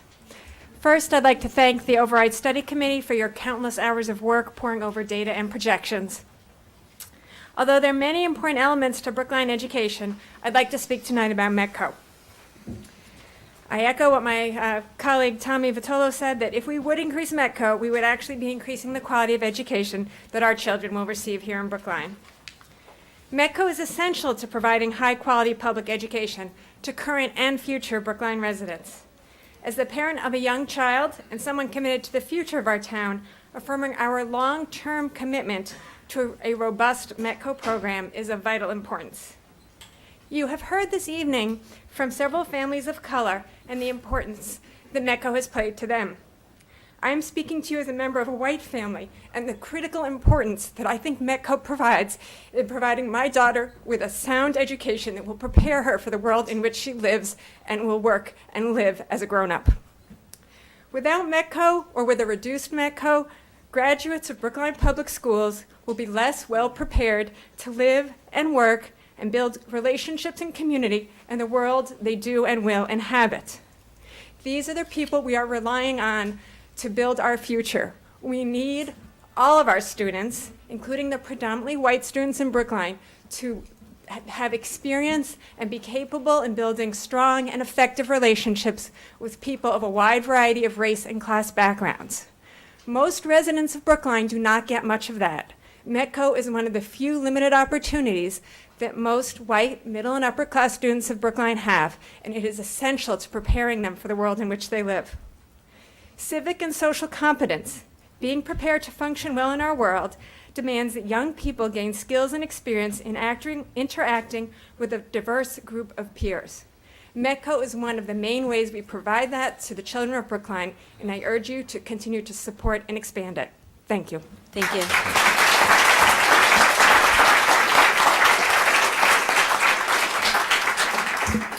Good evening. My name is Jessica Wonder-Shubo. I'm a daughter of Brookline. I've attended every level of Brookline schools, from nursery school to high school. And now I'm privileged to serve and represent my fellow educators as president of the Brookline Educators Union. We have a little brochure out there if you want to hear a little bit more about some of the things we're thinking about. Whether my fellow educators are town residents or commuters, they are part of this community. They are as deeply embedded in it as my siblings and I am, whether their connections to Brookline families grow out of their one-to-one relationships with students, their communication with parents, or thanks to their dedication to district-wide or their own initiatives. Educators and residents have always supported one another in this town, and the ties are deepened by programs like the materials fee program. The mutual respect and understanding that grows out of such relationships are the heart and soul of education in Brookline, and they are what brings us here tonight. A single student's experience, my own, provides a vivid picture of the legacy we seek to protect. All-day nursery school, rooms filled with tiny violins played by third graders at Runkle School. Mine was hidden in the attic. A full-blown production of Fiddler on the Roof in 7th grade. My family's sponsorship of a Metco student, Otis Spencer, now an actor. Metco was and is far more than a program in cultural enrichment, though it is that too. It is recognition of the fact that economic and racial segregation has encompassed cities and suburbs alike, and that responsibility for that segregation must be everybody's. When Boston desegregation efforts were met with violence, I was fortunate enough to be among Brookline students who joined with a group of high school peers from Boston schools performing Shakespeare together and seeking a common solution in the summer of 1975. The sense of mutual support and responsibility and of youth leadership was strengthened for me in School Within a School, where democratic decision-making was strengthened and mitigated against social hierarchy. In SWS, the small classes of that day fostered empathy and mutual support, not competition, and allowed the unique gifts and life experience of students to influence how courses progressed. Time and space for students and teachers to work together intensively and creatively, and in ways that draw on and respect the full spectrum of their experience as human beings. That's the legacy of the school system that I've always known. It's this town's history. 30 seconds. It deserves to be defended. Thanks. Thank you.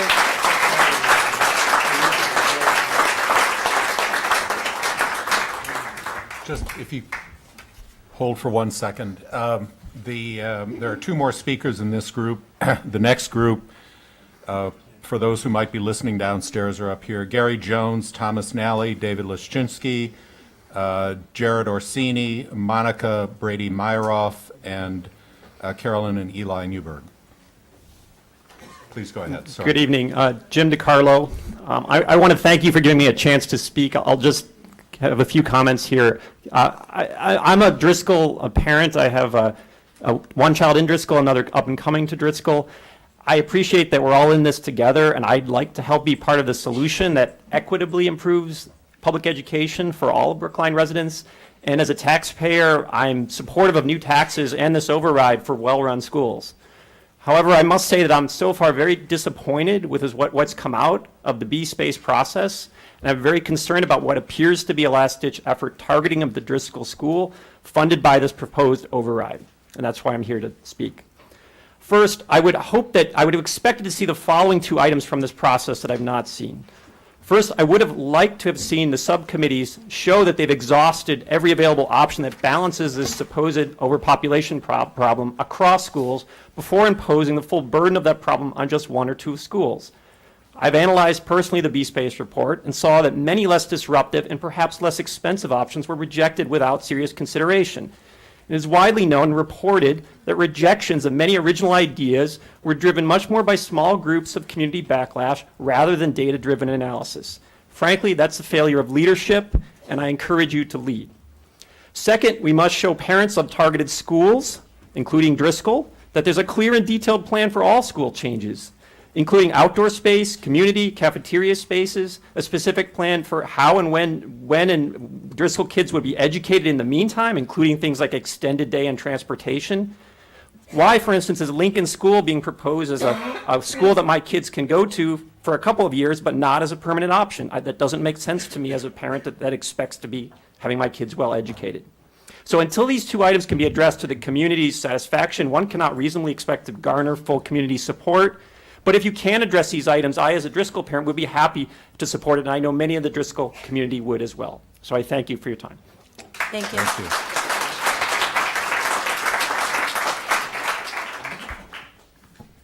I'm Sarah Bowes, and I'm a Lawrence School parent. I want to join many of the people who have spoken before me in just encouraging you as you make your recommendations to bear in mind that it would be short-sighted to decimate our schools in order to meet fiscal demands, and that instead we should work to pass one or more overrides that will maintain our schools' excellence and also protect our property values. In that respect, you've heard a lot about METCO and materials fees, and I completely agree with everyone that's come before me. But I just also wanted to address one of the bullet points that's had a little less attention tonight, which is the bullet item for revisiting the use of Old Lincoln School as a permanent K-8 facility.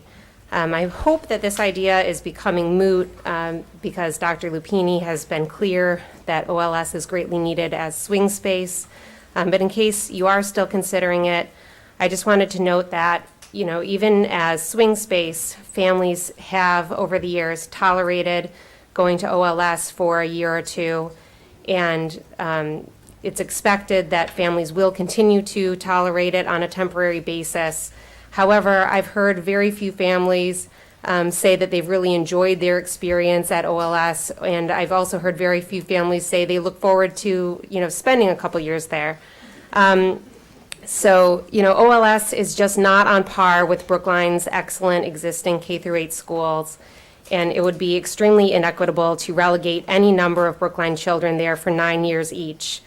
It is by far the smallest school property compared to our other K-8s, and that's even if you include the park that is located across the state highway and is bordered on one side by a state highway and the other side by the Green Line tracks.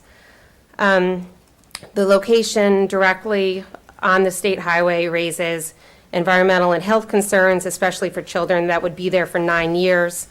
This location also raises significant safety concerns, especially since the preliminary redistricting maps for OLS that were produced show a significant portion of the district coming from north of Route 9, where OLS is located south of Route 9. And so people have concerns about their children having to walk to and from school across Route 9 and going to and from activities across Route 9. Also, a permanent OLS K-8 would result in unfair redistricting. This map that I just mentioned showed kids being pulled out of Lawrence and Pierce from as close as a block away from those schools. 30 seconds. And also, the schools that would be most severely impacted by that redistricting happen to be the two schools in the district with the highest percentages of high-needs kids. And I don't think that's something that we as a school district want to do, is take these high-needs kids and move them to this inequitable school. I also just wanted to remind the Override Committee that a petition last summer opposing the use of OLS as a permanent K-8 gathered over 700 signatures, including more than 60 town meeting members.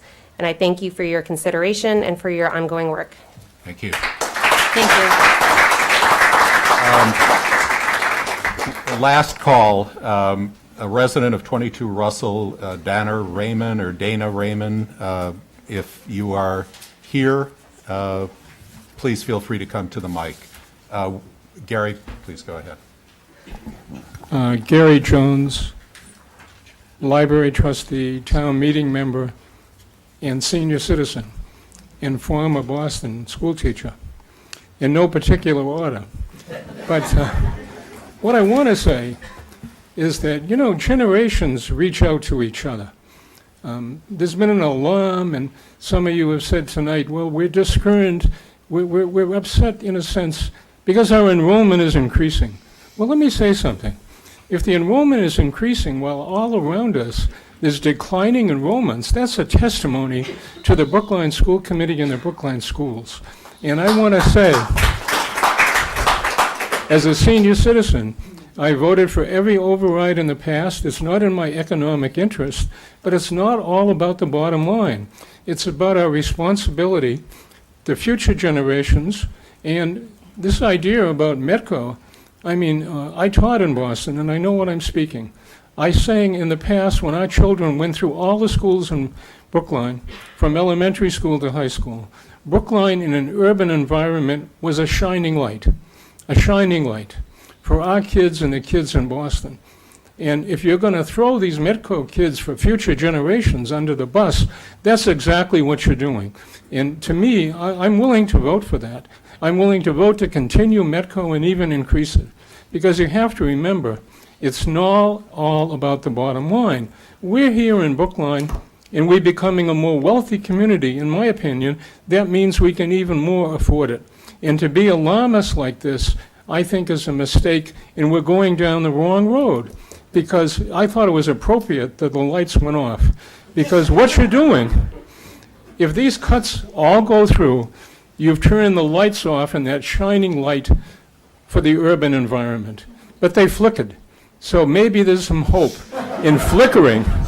If they flickered, then maybe there's some hope that people like myself, senior citizens, I mean, we unite with the young parents because we're upset about this process. We're upset about it's not left to the hands of the school committee.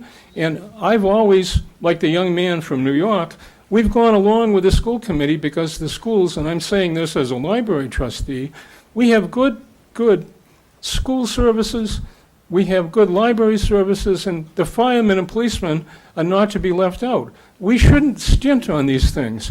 And I, for one, am willing to vote. Thank you.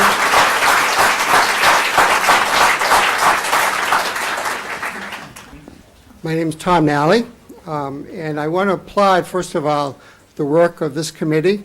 It's not been easy, I'm sure. I applaud your dedication to trying to get the job done right, and I respect the challenges that you face because they are very important, as we've all talked about tonight. But I do have a few suggestions to make. I don't want to tell you how to do your work, but I do want to make a couple of suggestions. First of all, I think it would be helpful to determine a range of costs or savings associated with each of the items on your list. That may not be easy, but I think it's very important, as Dr. Sperber suggested, to quantify what some of those numbers would be. Second of all, I think you need to come up with a list of constraints or limitations on the effectiveness of any of these options, because we know that many of these will not be easy to do, and I think it would be helpful to articulate exactly what kind of obstacles would have to be overcome.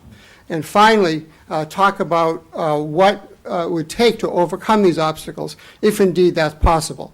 I think, as we've heard tonight, a number of people have raised concerns that I suggest might be obstacles, and I think they need to be respected and need to be identified to see which ones of these options are realistic and which ones are not realistic.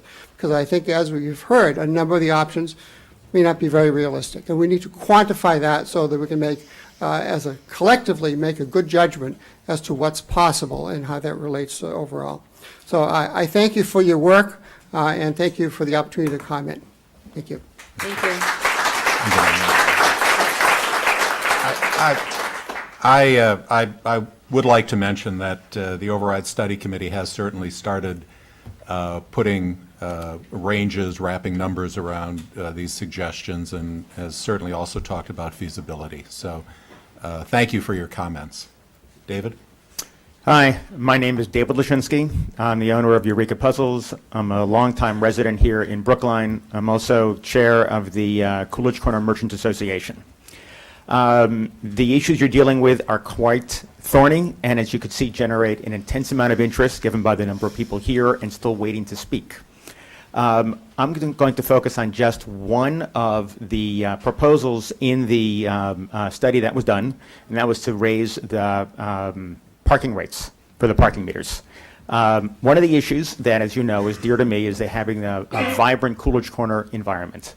Something that I've noticed over the last number of years is a decline in traffic, a decline in the number of businesses that are there, a decline in the number of cars going through the area. Now, one would say that the original notion of having meters put into Brookline was to help regulate the flow of traffic and to ensure turnover in the merchant districts or the commercial districts. I would actually argue that that's probably been accomplished given the number of empty parking spaces there, and we could probably simply eliminate the meters altogether. However, I don't think that's going to go over very well. But what I did want to share with you is the fact that I've had a number of fairly alarming conversations with customers over the past Christmas season, such that customers would come into the store and tell me that the reason I haven't seen them lately is because every time they come to Coolidge Corner, they get a ticket.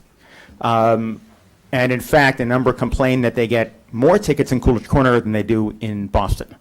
Now, after a while, you start putting together the math, and if you're going to shop in Coolidge Corner, if you have to factor in the price of a ticket, along with the increasing price of the meters, the aggressive enforcement and the cost, it starts becoming less and less desirable to shop in Coolidge Corner and in our other commercial areas.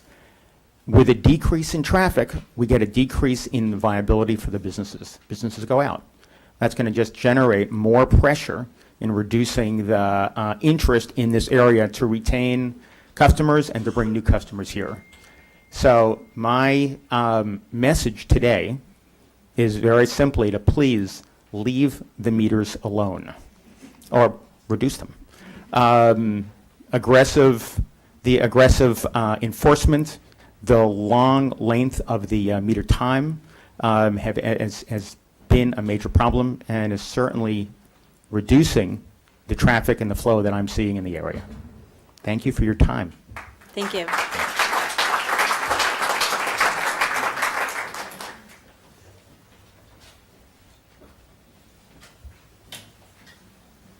Thank you for the opportunity to be heard today. My name is Jared Orsini. I'm a senior public health inspector with the Brookline Department of Public Health, and I'm here today to speak on behalf of the materials fee program for employees of the town of Brookline who do not work within the schools. I have a daughter who's 5, who's eligible for kindergarten next year. My wife and I are former Brookline residents who've come to regard the Brookline schools as one of the best public education opportunities in the Commonwealth. We've been following the conversation regarding eliminating or scaling back this program to cut costs. From my perspective as a parent and a town employee, this program provides an opportunity for increased work-life balance, a chance for employees who live outside of Brookline to strengthen their connection to the community where we work, resulting in a better, more invested workforce. This program is an essential component in regards to employee retention for many employees with school-aged children, and I urge the committee to continue to make this program available for all of Brookline employees. Thank you. Thank you.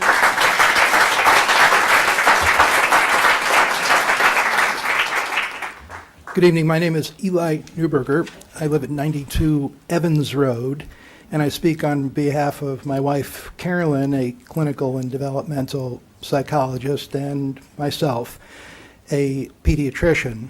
I was blessed in 1972, contemporaneous with the purchase of our home in Evans Road, because indeed, and I owe a nickel here, we moved to Brookline from Boston because the schools were so highly regarded, to be nominated to serve as the pediatric consultant at the time that the Brookline early education program was in its planning phase. A grant had been received from the Carnegie Corporation, initiated by the superintendent's office, with its principal intellectual energy coming from the Harvard Graduate School of Education. And because screening for children's health was part and parcel of identification of risk, it was important to have a pediatrician participate in this process. I'm proud and pleased to see what this program has become in the intervening 4 decades. But the reason that I wanted to get up and speak tonight is to elevate the sense of this discussion in what we are really about here tonight. This is a discussion that goes to the power of this wealthy community and the implication of the choices that we make. And it goes further to concepts of love and of justice, which were preoccupations of the late Martin Luther King Jr., who in his last public address, prior to his assassination, to the Southern Christian Leadership Council Convention on the subject, where do we go from here, articulated these astounding moral insights, which I think might serve to frame the values that energize our discussion today. These are King's words. There's nothing wrong with power if power is used correctly. What is needed is a realization that power without love is reckless and abusive, and that love without power is sentimental and anemic. Power at its best is love implementing the demands of justice, and justice at its best is love connecting everything that's correcting everything, that stands against love. Now, what has 30 happened? seconds. Now, what has happened is that we've had it wrong and mixed up in this country. And this has led Negro Americans in the past to seek their goals through love and moral suasion, devoid of power, and white Americans to seek their goals through power devoid of love and conscience. It is precisely this collision of immoral power with powerless morality which constitutes the major crisis of our time. Thank you. Thank you.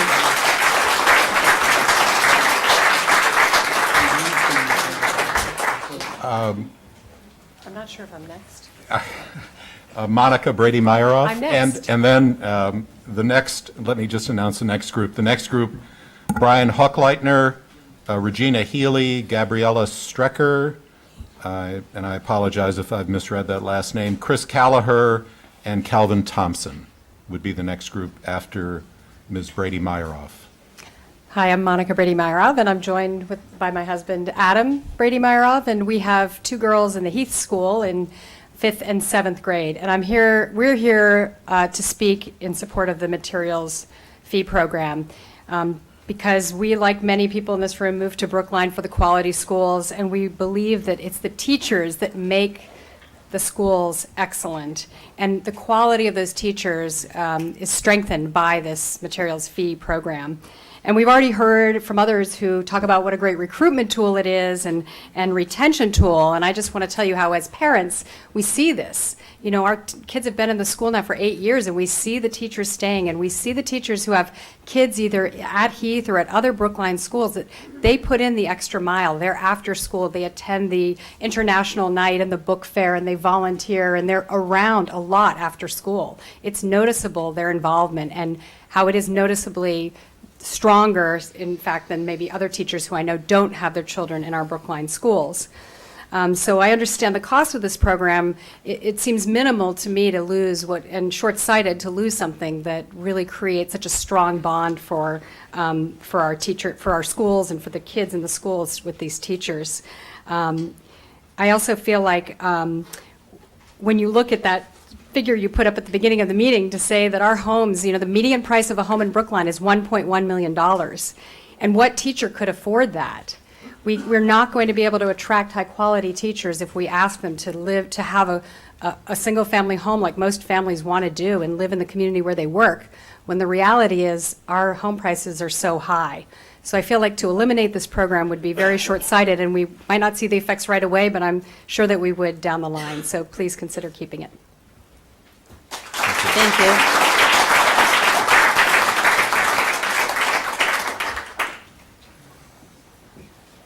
Hi, everyone. I want to first thank you for your patient listening. I know it has been many hours, and I also want to acknowledge and Could you express- identify yourself, Oh, please? yeah. Gabriella Strecker. Thank you. I live at 57 Beaconsfield Road. I am on the Runkle School PTO. I'm the president of the Extended Day Program.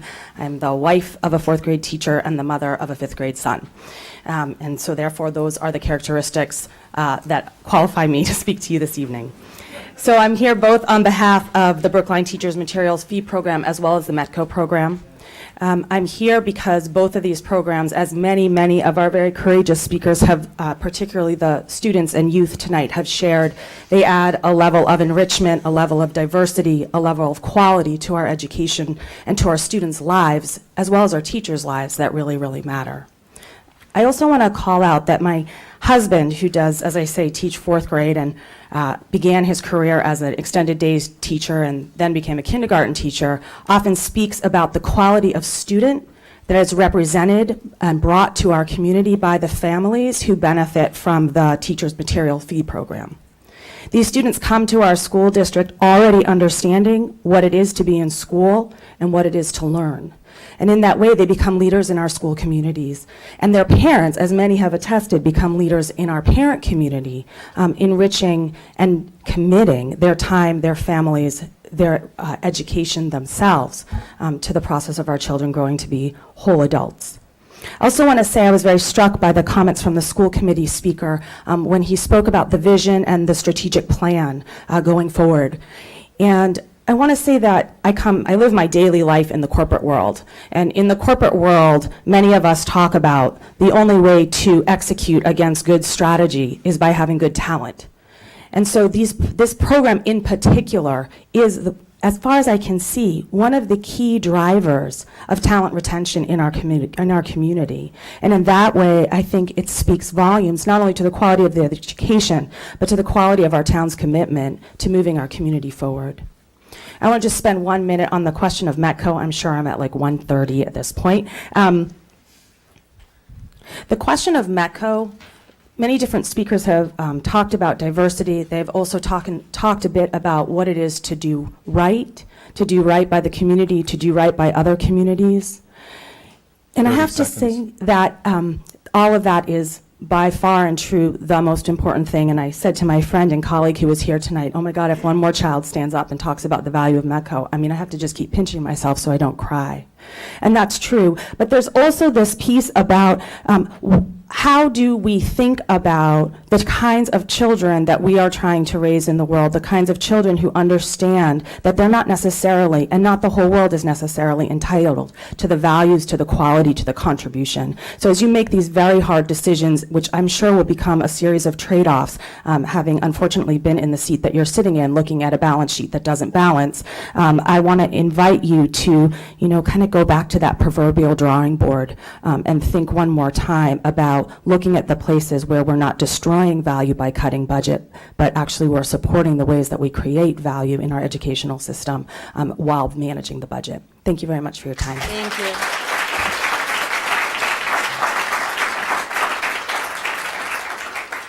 Good evening. I'm Regina Healy, and I'm an elected library trustee in Brookline, but I'm here tonight on behalf of Brookline PACS, on the Brookline PACS board, to let you know that PACS, a large progressive organization in Brookline, vigorously and unanimously supports retaining the Metco program here. The Metco program not only provides educational support to minority children in a neighboring geographic area and provides Brookline children with the cultural diversity that they will benefit from, it also defines who we are. It is unthinkable that we would want to deprive future Metco children, Brookline children, and our community from these benefits. While the actual economic cost can be debated, the real human benefit is indisputable and unquantifiable. We urge the Override Study Committee to support the continuation of Brookline's participation in Metco. Thank you. Thank you.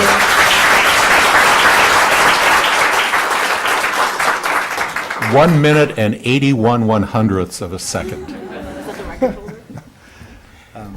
Hi, I'm Brian Hochleitner. I'm a Pierce father, lived in Brookline for just a couple of years, and I'm here to speak in favor of raising library fines and parking meter charges. It's supposed to be a joke. Anyway,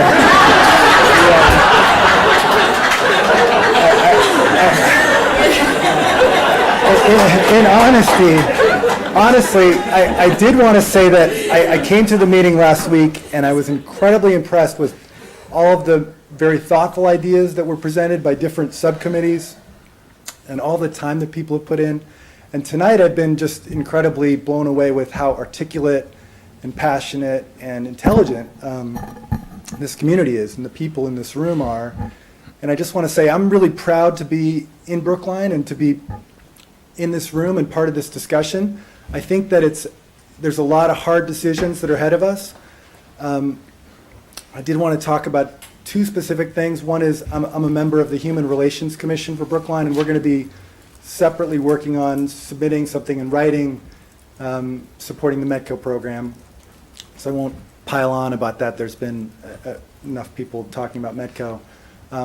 But I do think it's important as you're digesting all of this and thinking about all the things that have been said today to try to step back and think about the values of Brookline and doing something that the people of Brookline can gather around, can support and get behind. And I think that Metco and the other issue,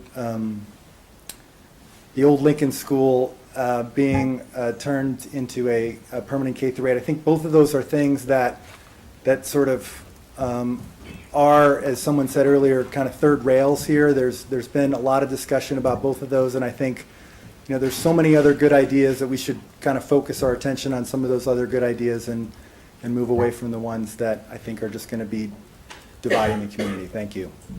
Thank you.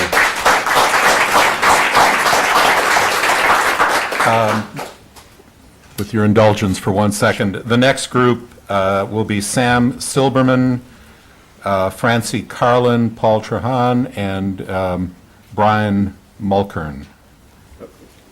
Please go ahead. Sorry, I'm Chris Caller. You called my name before. Yes, so I know. No, okay. I just wanted to announce that you and Mr. Thompson are in this group, and then there is a group after, and I wanted to give them some advance notice. Thank you. One quick second. No, there are more. Sorry, keep going. Sorry. Okay. Hi, I'm Chris Kelleher. My wife Claire and I have a 3-year-old son in Beep and 2 daughters in 2nd and 5th grade at the greatest elementary school in the Commonwealth, the William H. Lincoln School. That's right. Sorry, all you other school parents. I'll hit a lot of the same themes that have already been hit. I, too, moved here for the schools. When we went to see the house on Cypress Street that we ended up buying, afterwards we drove up to the Lincoln School, and I looked at it and I almost cried. And then we signed the mortgage, and I did cry. So I really want to pick up on what Alan Moore said, because it's been the greatest bargain that we've ever had in our lives. I mean, it is the best money we spend every month. And it's really because the schools are the fabric that knits this town together. I mean, it really is. The Lincoln School, and I know all the other schools are like that. And so when you look at that list and when you think about the things that it's going to take, not just to survive, but to thrive, as Alan Morse said, put it through that filter. Do these things make the school stronger? Do they increase the strength of the fabric that knits us together, or does it tend to pull us apart? And I think a couple things stand out in that respect. Obviously, the METCO program, and I'll say something else about that in a second, but something that hasn't gotten enough attention yet tonight, I think, is the fee for full-day daycare. I mean, I think it's just a terrible idea. One of the great things about the public schools now is that once you walk through that door, everybody's the same. At the Lincoln School, it doesn't matter if you're John Henry's kid. It doesn't matter if you're the kid of parents who are working 2 jobs to afford a rental apartment because you know how good the schools are in Brookline and you just want them in. You're the same, and the fee for full-day daycare, for kindergarten, creates a 2-tier system that's going to put one group of kids behind from the very beginning. And I think it's just a terrible idea. Same thing with the materials fee program. I look at treating the teachers well, a little bit like treating the people who are cooking your food well. You don't want to give them a reason to be spitting mad. They're fantastic. They're fantastic teachers. Do everything we can for them, and we want their children close to them because they're close to our children. Lastly, on METCO, I think a lot of people could say that, we're doing something for the METCO kids, for the METCO families. But the truth is they're doing something for us. Because let me tell you, those kids, as you can see tonight, those kids are committed. Their families are committed. When they put their kids on that bus or when they drive their kid across town, they are all in. Those are the people that I want on our team. I want them part of the family that is the Brookline Schools. Thank you. Thank you.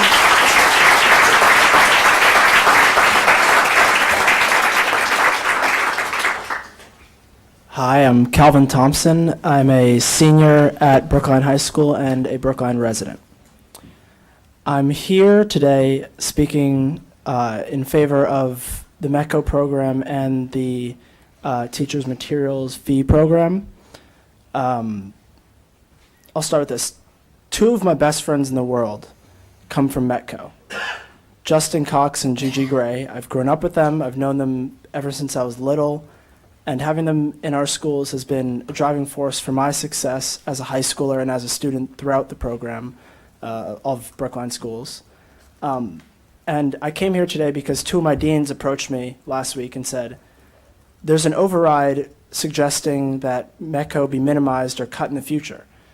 And I literally screamed and stopped in the hallway because that was the most preposterous idea I'd ever heard. And then I heard that the same override had cutting the materials feed program down as well. And I've had Jennifer Martin as a teacher. I've had Roger Grandy as teachers, and they're two of the most dedicated teachers that I've ever had. And I know that that dedication in part comes from the material fee program and the fact that their kids are part of this school system and that they can go through and that it matters to them. And changing that, I think, is horrendous. It's destroying the fabric of what makes our schools great. And it isn't just the teacher quality that makes our schools great, it's the diversity that makes our schools great. And MECO plays in enormously into our diversity. So I'm here today for the teachers that I've had in Brookline, whose kids are in Brookline because of that program, who try their very hardest and put themselves there from 7:30 to 5, even though they don't have to be there from 8:20 to 3, for me. And for my friends who aren't here today representing themselves, who mean everything to our diversity and our education. Yeah, thank you. Thank you.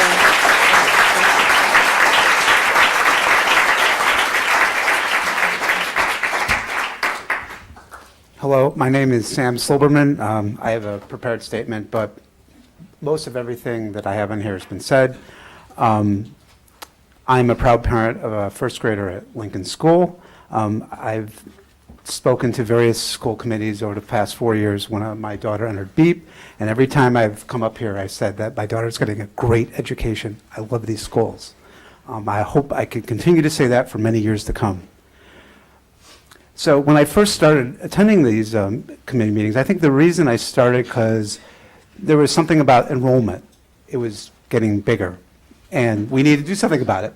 And I looked at the numbers, and the graphs were going like this, and I go, we got to build a school. I mean, we have to build something because there's not enough room for all the kids. 4 years later, we're finally here. We're talking about expanding. We're talking about building physical plant. We're talking about meeting the needs of the town. The proposals that I've heard, I listened to last week's meeting, very thoughtful, very deliberate cuts and possible ways to raise revenue.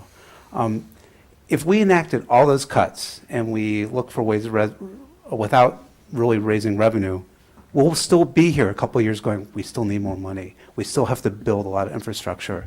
So I look at all this and I go, we have a choice. We could either maintain or raise our level of our education by going for an override, or we can not do that and we can continue to find cuts and find ways to bridge to the next year, and slowly the education will degrade just a little bit every single year. No one wants that. So we need to stop thinking tactically and really think of the long term. We need to just worry about how we're going to fund education the way we want to. Otherwise, we will be here again and again and again. Thank you. Thank you. Thank you. While the next speaker is coming to the microphone, we are actually getting close to the end of the list. If you would like to speak, please sign up on a sign-up sheet in the anteroom to this hearing room, in the small room outside. We are just taking names that are on the list. So we are getting close to the end of people who have signed up now. If you do want to speak, please sign up now. Thanks. Please go ahead. I'm sorry. Okay. Thank you. My name is Francie Carlin. I am a Heath parent of 3 students at Heath and currently serve as the president of the Heath PTO. While it is clearly very difficult to decide among the hard choices facing Brookline Public Schools, in light of the enrollment pressures, I feel compelled to also advocate strongly in support of the materials fee for Brookline teachers. The materials fee is a key factor in attracting quality teachers to our school system, and without it, we risk losing such invested educators to other districts and/or private schools. The fact is, Brookline teachers are better because their kids are in our schools. For the 138 school employees whose children attend BPS, their work is their community, and their investment shows.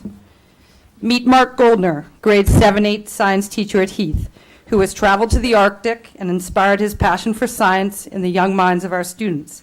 He has 2 children in the system, which allow him to volunteer to lead a Green Council effort outside of school time, stay late after school to coordinate with colleagues, give extra help to students outside of class, and combine family time with supporting his students at their after-school concerts or sporting events.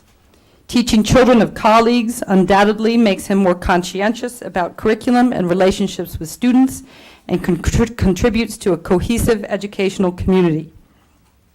Meet Kristen Wheeler, our Heath literary specialist with 3 children at Runkle, who, because of the proximity of her children, can stay late after school to lead an evening book club for Heath families. Meet Tatiana Beckwith, a Heath 4th grade teacher with a son at Lincoln, who is famous for creating the strong writing skills of her students. Both Kristen and Tatiana are committed to Heath School as teachers and to Lincoln and Runkle School as parents. They're making both schools strong and again creating connections across educators and families across the town. Meet Matt Durant, Heath technology specialist with 2 children at Heath. He is working with Scott Moore to bring needed educational technology vision to the entire Brookline School District. He is helping to prepare all of Brookline students with 21st century learning skills, and at a minimum, advocating for baseline technology standards across all schools. 30 seconds. And for the technical literacy which is required of this generation. He stays late with his children after school to showcase to the parents the many ways he teachers are using technology to differentiate and enhance learning in the classroom, and to encourage and convince the PTO to invest in needed technology where the town has failed. Time and time again, our most committed teachers in the system are committed because of their adoptive community. Eliminating the materials fee program is a short-sighted policy that has no meaningful financial benefit in the short term. 121 professionals have children in the system. Eliminating the program doesn't come close to eliminating a classroom of students a year. At current enrollment rates, we would expect less than 10 students to enroll across 8 elementary schools next year, so it will take years to achieve the desired cost savings, while eroding the strong parent-teacher-student connections that directly impact the quality of student learning. Thank you. Thank you. I suspect we may hear about something other than schools. Yes, I think you will. What gave it away? I'll be brief. Thank you for allowing me to speak, and thank you, everybody, for their time. My name is Paul Trahan. I'm a lieutenant on the fire department. I represent the Brookline Firefighters Association. I was born and raised in Brookline, and I attended the Brookline schools from kindergarten right up to graduating Brookline High School. My family is multi-generational. I think we moved here back in the late 1800s. My family has well over 150 years of combined service to public safety in the town, and I can understand the importance of education and the pride that this town takes in that education. But this town also prides itself in public safety, police and fire department. Right now, there's talk of closing a fire company or reduced staffing on a fire truck. Firefighting profession is not a profession where you can do more with less. It puts everybody at risk, including the firefighters. I'd just like to remind everybody that since Prop 2.5, the fire department has had over 35% cuts in staffing levels. So in closing, I'd just like to ask everybody to don't ask us to do more with less. Thank you. Thank you.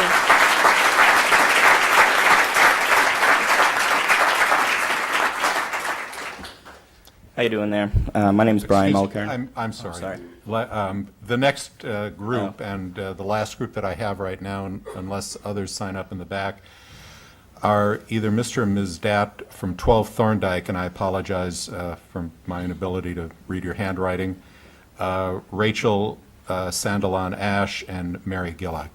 I'm sorry, please go ahead. As I was saying, my name is Brian Mulcairn, and I just want to speak on behalf of myself as well as some of the other new candidates in the fire department. members. I went to the meeting in the town hall last time, and it felt like there was just some things I needed to explain about how the fire department operates and how we do our job. So I'd just like to take a moment. I think that by cutting like 20 members, it would have some devastating effects, as well as added dangers to the community, as well as the department and how we operate. I've only been with the department for 6 months. However, I've been a resident of this community for the last 6 years. On my second shift on duty, we got a call for a building fire on the second floor of an apartment complex.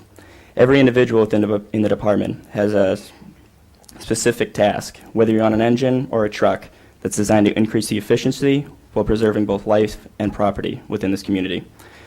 I just want to speak briefly in a concise manner from the perspective of an engine company and our mission-specific tasks to give you an idea of why and how we do things. We work in teams on the fire department. We're not individuals so much as a unit. Each task that is carried out it affects the productivity of the others. When we arrive on the scene, the person that's positioned behind the driver is referred to as the hydrant man.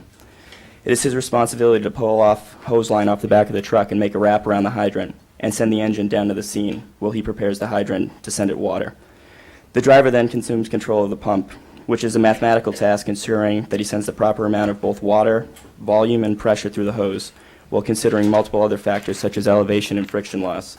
My current position is at the nozzle, so when the engine pulls up to the scene, I grab the proper hose off the back of the truck and I bring it to the door.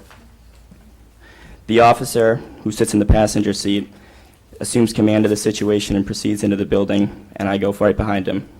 Once we reach the scene of the fire, we radio down to the pump operator to charge the line, and the hydrant man follows the line to ensure that there are no kinks in the hose or other flow problems before providing assistance in backing up the line. All of these tasks happen at the same time, and they all happen together, and they all happen in pitch darkness. In this instance, the homeowner had left clothing on top of a Comcast box. The clothing got so hot that it reached its ignition temperature, and it caught fire. Fire doubles in size every minute, so the longer it takes us to perform our duty and perform our task, it's doubling. Let me just say, you have a minute and a half, or 2 minutes. Mr. Lieutenant Trahan did not use his full time. Oh, all right. Well, it's because of how we operate that it keeps these under control, and you don't hear about these fires in the paper. If we have less, these operations will perform with less efficiency, and as a result, fires will be worse in the community. Thank you for both your time and your consideration. I appreciate it. Thank you.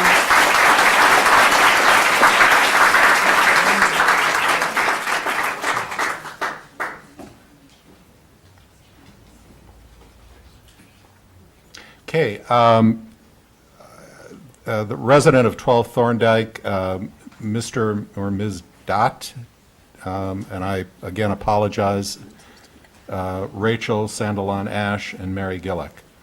Hi, Rich Day, 12 Thorndike. I'll just go quick, a couple things from our experience from moving here. When we lived out in the burbs, decided when our family started, we're a biracial family. My daughter is black and biracial, 2 daughters. We're in the Driscoll community now. We looked for both quality schools and diversity and happened upon Brookline, and we're aware of what Metco brought to the diversity in Brookline and what the diversity in Brookline looks like without Metco.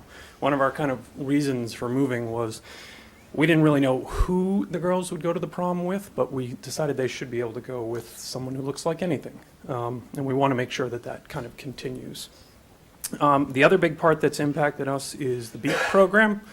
Both of my girls have gone through the BEAP program, and there's 2 things about it that were critical for our family. One, the program itself provided a great head start, if you will, for preparing the girls for their kindergarten experience and having that be successful. But the other big part was the integration with BEAP in the actual school. So my younger daughter is a kindergarten in Driscoll, now her 4th year in the Driscoll program, in the Driscoll school building, 3 years in BEAP within the Driscoll school walls. And it was that ability to kind of preview what the school was like as opposed to just have the BEAP experience in a separate standalone building that has allowed her to kind of thrive in her kindergarten experience. The third that we've experienced now that we've been in Driscoll a little bit is what others have talked about, the materials fees program, where We do see involvement of some teachers and staff within the building that have students that attend either Driscoll itself or other schools, and see how that really kind of furthers their commitment to the school. And then the second to last thing is one of school size. There's like 340,000 K through fourth graders in Massachusetts, and over 75% of them go to schools that are 600 kids or less.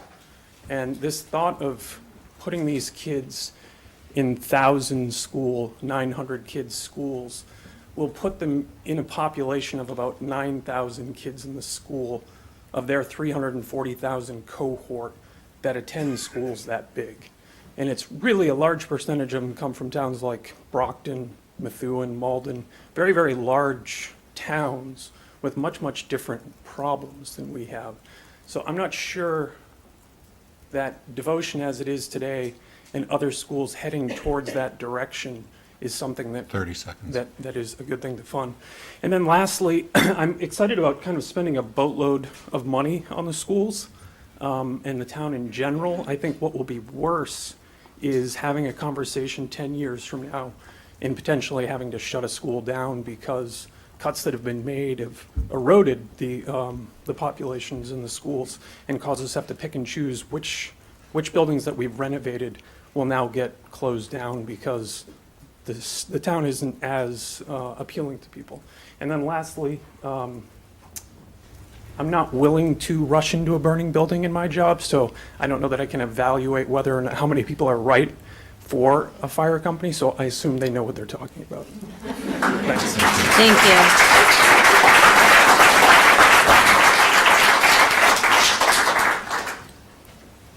Hi, my name is Rachel Santalo-Ash. I graduated from Brookline High School in 2011, and I'm now a junior at Harvard.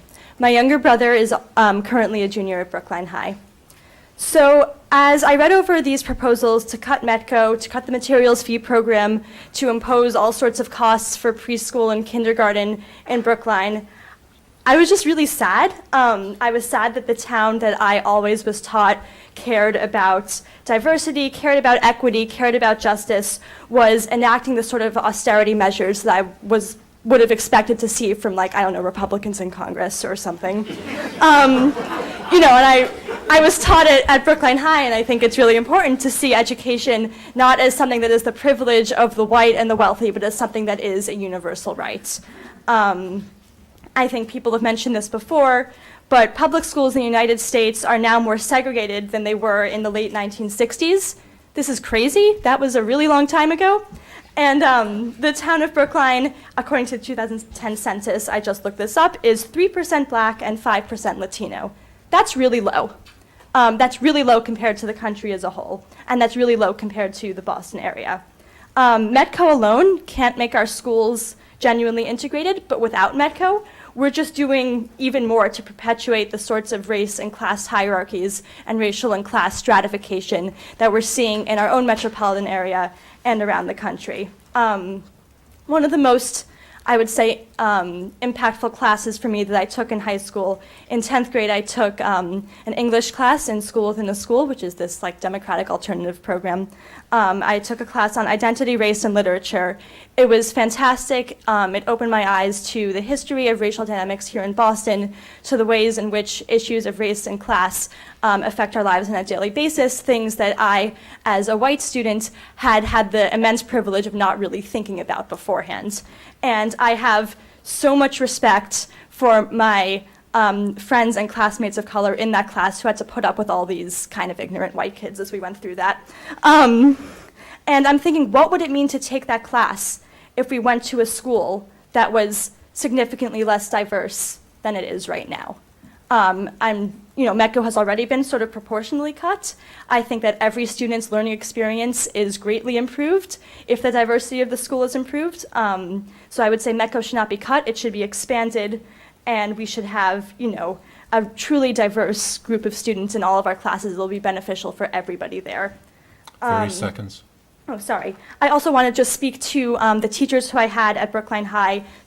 three of them spoke here, Ms. Martin, Kira, and Mr. Grandy. They were not just teachers for me, they were real mentors. They did so much for me within and outside the classroom, and they were integral parts of my school community. And I value what they did so much. And if an average single-family home costs $1.1 million, yeah, teachers are going to get priced out of Brookline. That doesn't mean that they're not an integral part of our community, and they deserve to have their kids go here and to benefit from the immense work that they give to students in our schools.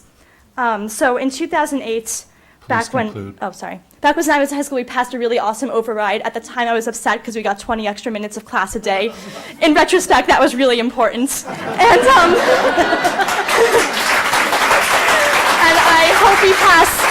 I think with the average value of a home being $1.1 million, we can find a way to fund our schools through property taxes that doesn't punish the most vulnerable students, and that doesn't punish working and middle class students and their families and teachers. Thank you. Thank you.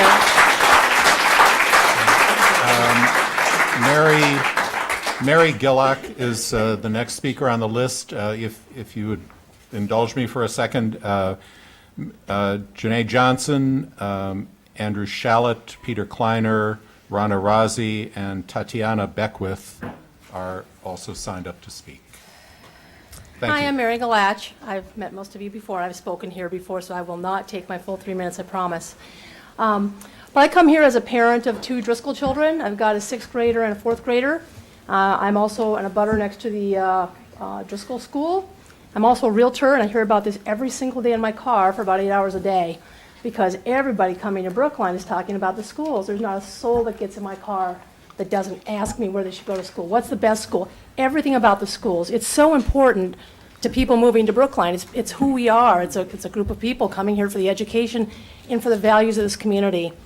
And I guess I kind of feel like, I also used to be a management consultant, so I know this process of, okay, we're going to either cut the costs, we're going to increase the revenue, or we're going to do a combination of the both. And I feel like we're going to have an override no matter what.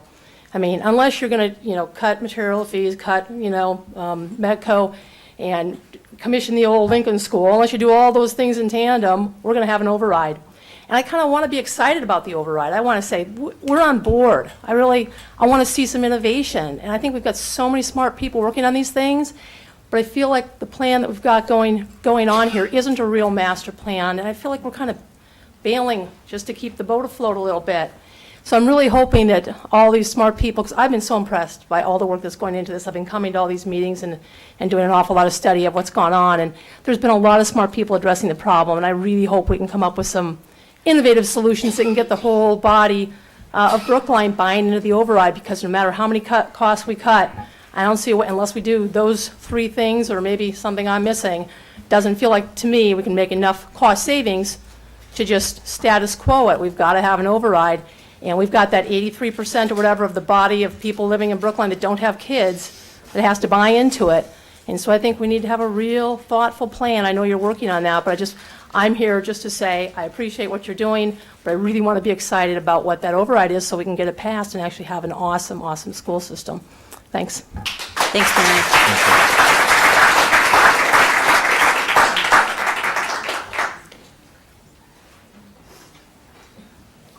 I'm Janae Johnson. I have a daughter at the high school, a son at Heath in 8th grade, and I live in Brookline.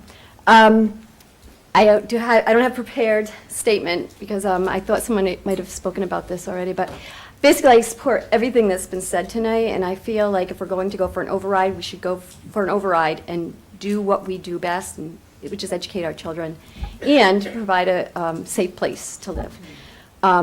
That being said, one item that was on the list that caught my eye was the world language, changing that to be a special as opposed to a regular course, 5 days a week. A number of years back, or the last override, adding that 20 minutes, which she spoke to earlier, it was one of the items that was funded by that override, but also world language was part of that. And extensive amounts of research went into that, and extensive amounts of time went into getting that approved in the town. And I'm floored that it's on the list after we spent all that time and all that money and all so many residents of Brookline that were involved. And I mean, you can look at the literature that was provided during that override time. I'm not going to go over it on and on again, but just briefly, the part of the brain that allows you to learn languages, it's been proven time and time again that the younger you learn a language, the more able you are to learn the language. And the more able you are to learn other languages once you have one language down. So it helps just to even learn one language. It helps you learn other languages later on in life. So I'm not going to belabor that issue. There's tons of literature about it, but I just can't believe that that item is on the cut list when we spent so much time on it, the last override. And that's what I have to say. Thank you. Thank you. Hi, my name is Peter Kleiner, and I'm a parent at Driscoll School. And we've heard a lot tonight about the list of terribles that the Override Study Committee has come up with. That I think they've taken the challenge of looking at this very carefully and asked themselves, what if? What if we got rid of the METCO program? What if we got rid of the materials fee? All these lists of things that are very undesirable within the community. It's striking in the report, the preliminary report, though, that they haven't asked what if devotion wasn't the first project to go forward. There's $250 million that is being spent on capital projects. 110 of those million of that fee is for devotion, which when we're looking at space constraints, they're adding a needed 23 classrooms. Devotion adds 5. If I were to work for a client that needed space, the first thing I would do was build space. It would not be to fully renovate a building and only build 5 new classroom spaces. Right now, there's an opportunity that this committee has, and that is to ask, what if devotion was not the first project? Also, what if MSBA funding was not seen as a requirement? We have up to 3 capital projects that we're looking at. Over a span of six years, we've come up with an option that is the most expensive and takes the longest amount of time to construct. This jeopardizes not only the education of the K-8 program, but the high school program, which will have its space needs exceeded before space can be constructed. The HMFH consultant came in, advised this committee looking at it, that the high school is already too late, that planning process needs to start now. The same children that are going through an educational experience that will have to go through Old Lincoln School and various swing space, through a renovated school, will then be in the high school so they can repeat that experience. There are other options. The school committee is now looking at the high school. They've begun a search. One of those options surely includes building more space. That space can be built first. Devotion can happen using that as swing space. Old Lincoln School, which is undergoing a renovation, which as I understand it will be for 7th, 8th grade. This is a great option, gives a lot of flexibility. 30 seconds. But that adds 18 classrooms to the system. And I think there should be other mechanisms and other options looked at rather than the assumed option that was derived from B-Space. Thank you. Thanks. Let me reiterate again that,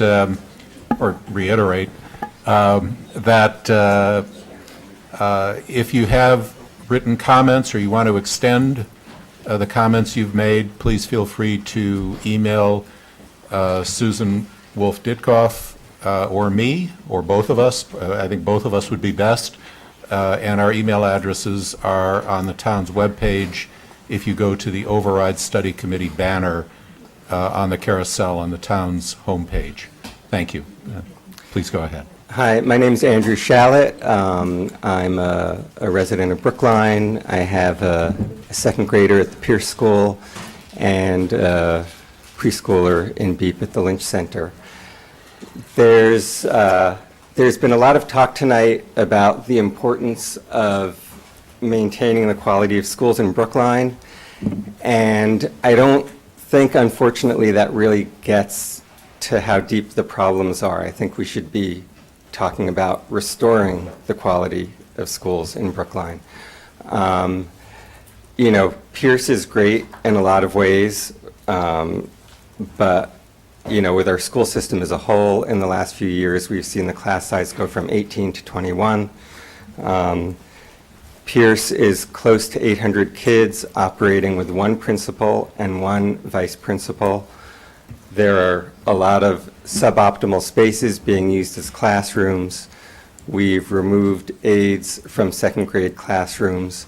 The cafeteria is so overutilized that it's very common to hear from parents that their kids don't have enough time to eat lunch. You know, it's bad enough having to make a lunch every night before you send your kids to school, but then when they come back from school and they haven't had time to eat it, it's not the way it should be. So we have rebuilding to do, not just maintaining. I went to the meeting last week. You guys have done a great, incredible, thorough job of looking at every nook and cranny and coming up with lots of numbers for lots of different options. I would just encourage you, as you get into those numbers, not to be seduced by them and lose sight of the values that we're talking about with the Brookline schools. It's easy to get very excited by the fact that we can cut kindergarten and have it be only 2 full days and 3 half days and still get the same amount of funding from the state. You know, that may be a great number, but it's a really terrible thing to do to our school system. You know, we're looking at an override one way or another.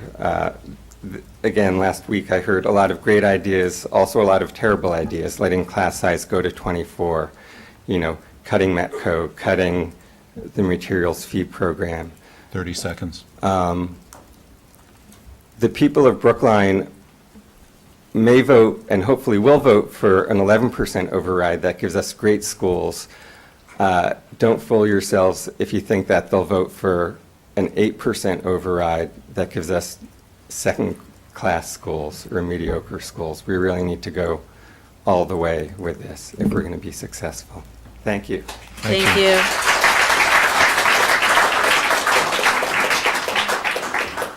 There are 2 more speakers on the list that I have. Ms. Hi, Rossi? good evening. Yep, my name is Tatiana Beckwith, and I'm one of Ms. yes, Beckwith. and I'm one of the teachers who you got introduced to from the Heath School, as famously teaching her students writing. I thought you should be able to put a name to a face, and while I agree with many of the speakers who talked against cutting MECO or making our kindergarten something you pay for, I'm here to tell you about the thing that I know best, which is me and my family. Any good writer writes about what they know best. I've been a 4th grade teacher at the Heath School for the past 14 years, teaching some 250 students and their families. And in addition to turning quite gray during my tenure at the Brookline schools, I've also gotten married and had a child. My son, Ian, is a very wonderfully curious 1st grader at the Lincoln School, which is a jump and a skip away from me at Heath. As many of you know, through the Materials Free program, I pay $2,500 a year for my son to be able to attend school here instead of Watertown, where I live. And this is a tremendous benefit to me and my family because my son receives the same stellar education that I've been providing to your children for the last 14 years. The fact that my son attends Brookline is also a tremendous boon to the town because I am able to work later every day. And I am in my classroom till about 5:15, 5:30, as Lincoln parents know, when I show up at extended day to pick up my child at close to 6 o'clock. I only need to drive 5 minutes down the road to get him, not across a couple towns and across traffic. Because of this, I'm also able to go back to Heath for many events, International Night, the Book Fair Night, concert, plays. Often I pick up my son and bring him back to Heath so I can work longer. Similarly, I'm not only committed now to the Heath School, I'm also committed to the Lincoln School as a parent, making both of our schools stronger. Because he is down the road, I am able to go meet with his teacher or go to his breakfast and get back to my own classroom within a few minutes. I don't have to drive across towns and in traffic. I can also attend many events at his school in the evenings, can work my normal day, 5 o'clock, 5:30, go down to his school, attend his events. Not only that, but because I've been a Lincoln parent for the past 1.5 years, I got roped into, volunteered, call it what you may, into co-leading the fundraiser, the premier fundraiser at Lincoln School last year. And in October, on October 20th, lovely Sunday, we raised $57,000 at the Lincoln Pumpkin Fest. I was directly involved, top 3 people in charge of that event. I live for Brookline and the Brookline schools. Think of how much the Brookline schools have benefited from having me here as a teacher and a parent.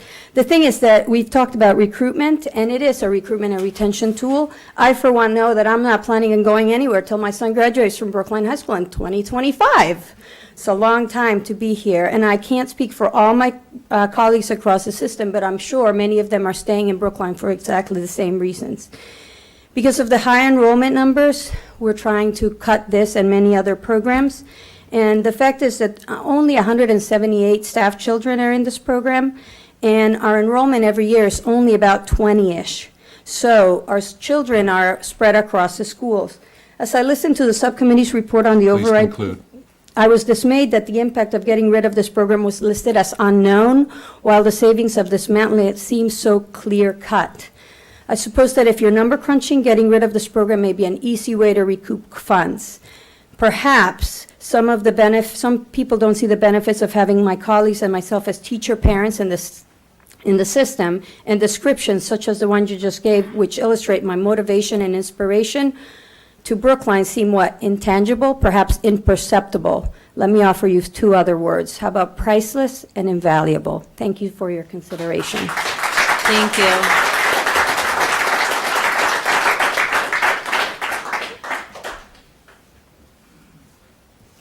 Hi, and my name is Rana Razi. I guess I'm the last speaker tonight. Yeah, let me just say, if anybody else would like to sign up, now is your last chance, and we'll do one final sweep. Please go ahead. I have lived in Brookline since '87, way before I had children. And at this point, I'm really happy I live in Brookline because I have children. I have one child at the Heath School and one in the high school. So I'm really concerned about keeping the quality of the school system as high as they should be. So everything I want to say, I think it has already been said, so I'm just going to make it short. But I'm in support of the material fee and the medical program. I have worked in the Boston school system, and I just hope my children don't live in a bubble if they live in Brookline and they go to school system in Brookline, because it's a majority white student body, and the rest of the metropolitan Boston area is just the opposite. So I really think we really should keep the medical program to bring some diversity to our school systems. And as far as the material fee is concerned, Boston school pays their teacher much higher than we do in Brookline. So we should really show some appreciation for our teachers in Brookline and keep the program. Thank you. Thank you. Okay. And finally, Alyssa Bush.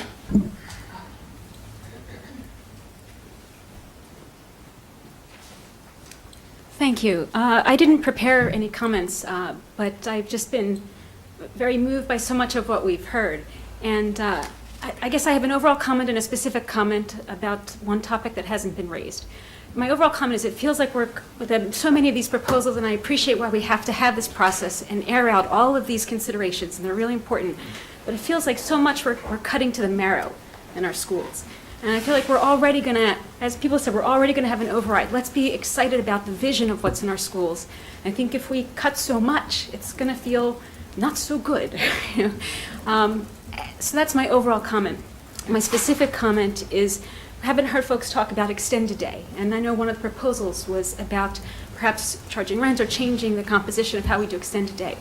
I've been actually a parent in 2 extended days. We started out in Lawrence, and now we're at Heath. And I can speak to just what a fine quality program it is, so important for working parents. Such a tremendous relief to have a place where our children can go that's safe. When there's early release day, they have our backs. We don't have to scramble, what do we do about school? My son has loved both extended days. He's 8 years old now. He gets angry when I pick him up at 5, that he can't stay there longer. So I really do hope that we can preserve this really important resource for our community as well. And I know that we're not talking about ending it, but we're talking about maybe charging rent, that will raise the fees, that will make it that much less accessible to other parents. Again, these are kids who are, parents, working families, single parents. And so I just really wanted to speak to the importance of the extended day and how much we value and appreciate it, and hope that that can also be taken into consideration as you weigh the different benefits and costs of these really difficult decisions that we'll be making as a community. Thank you. Thank you.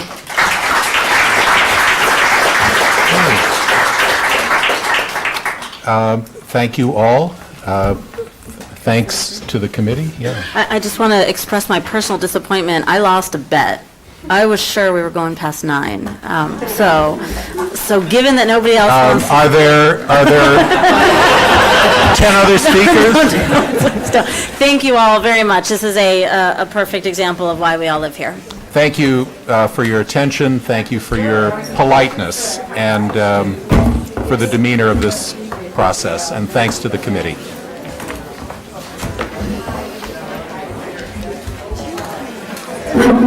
Last one.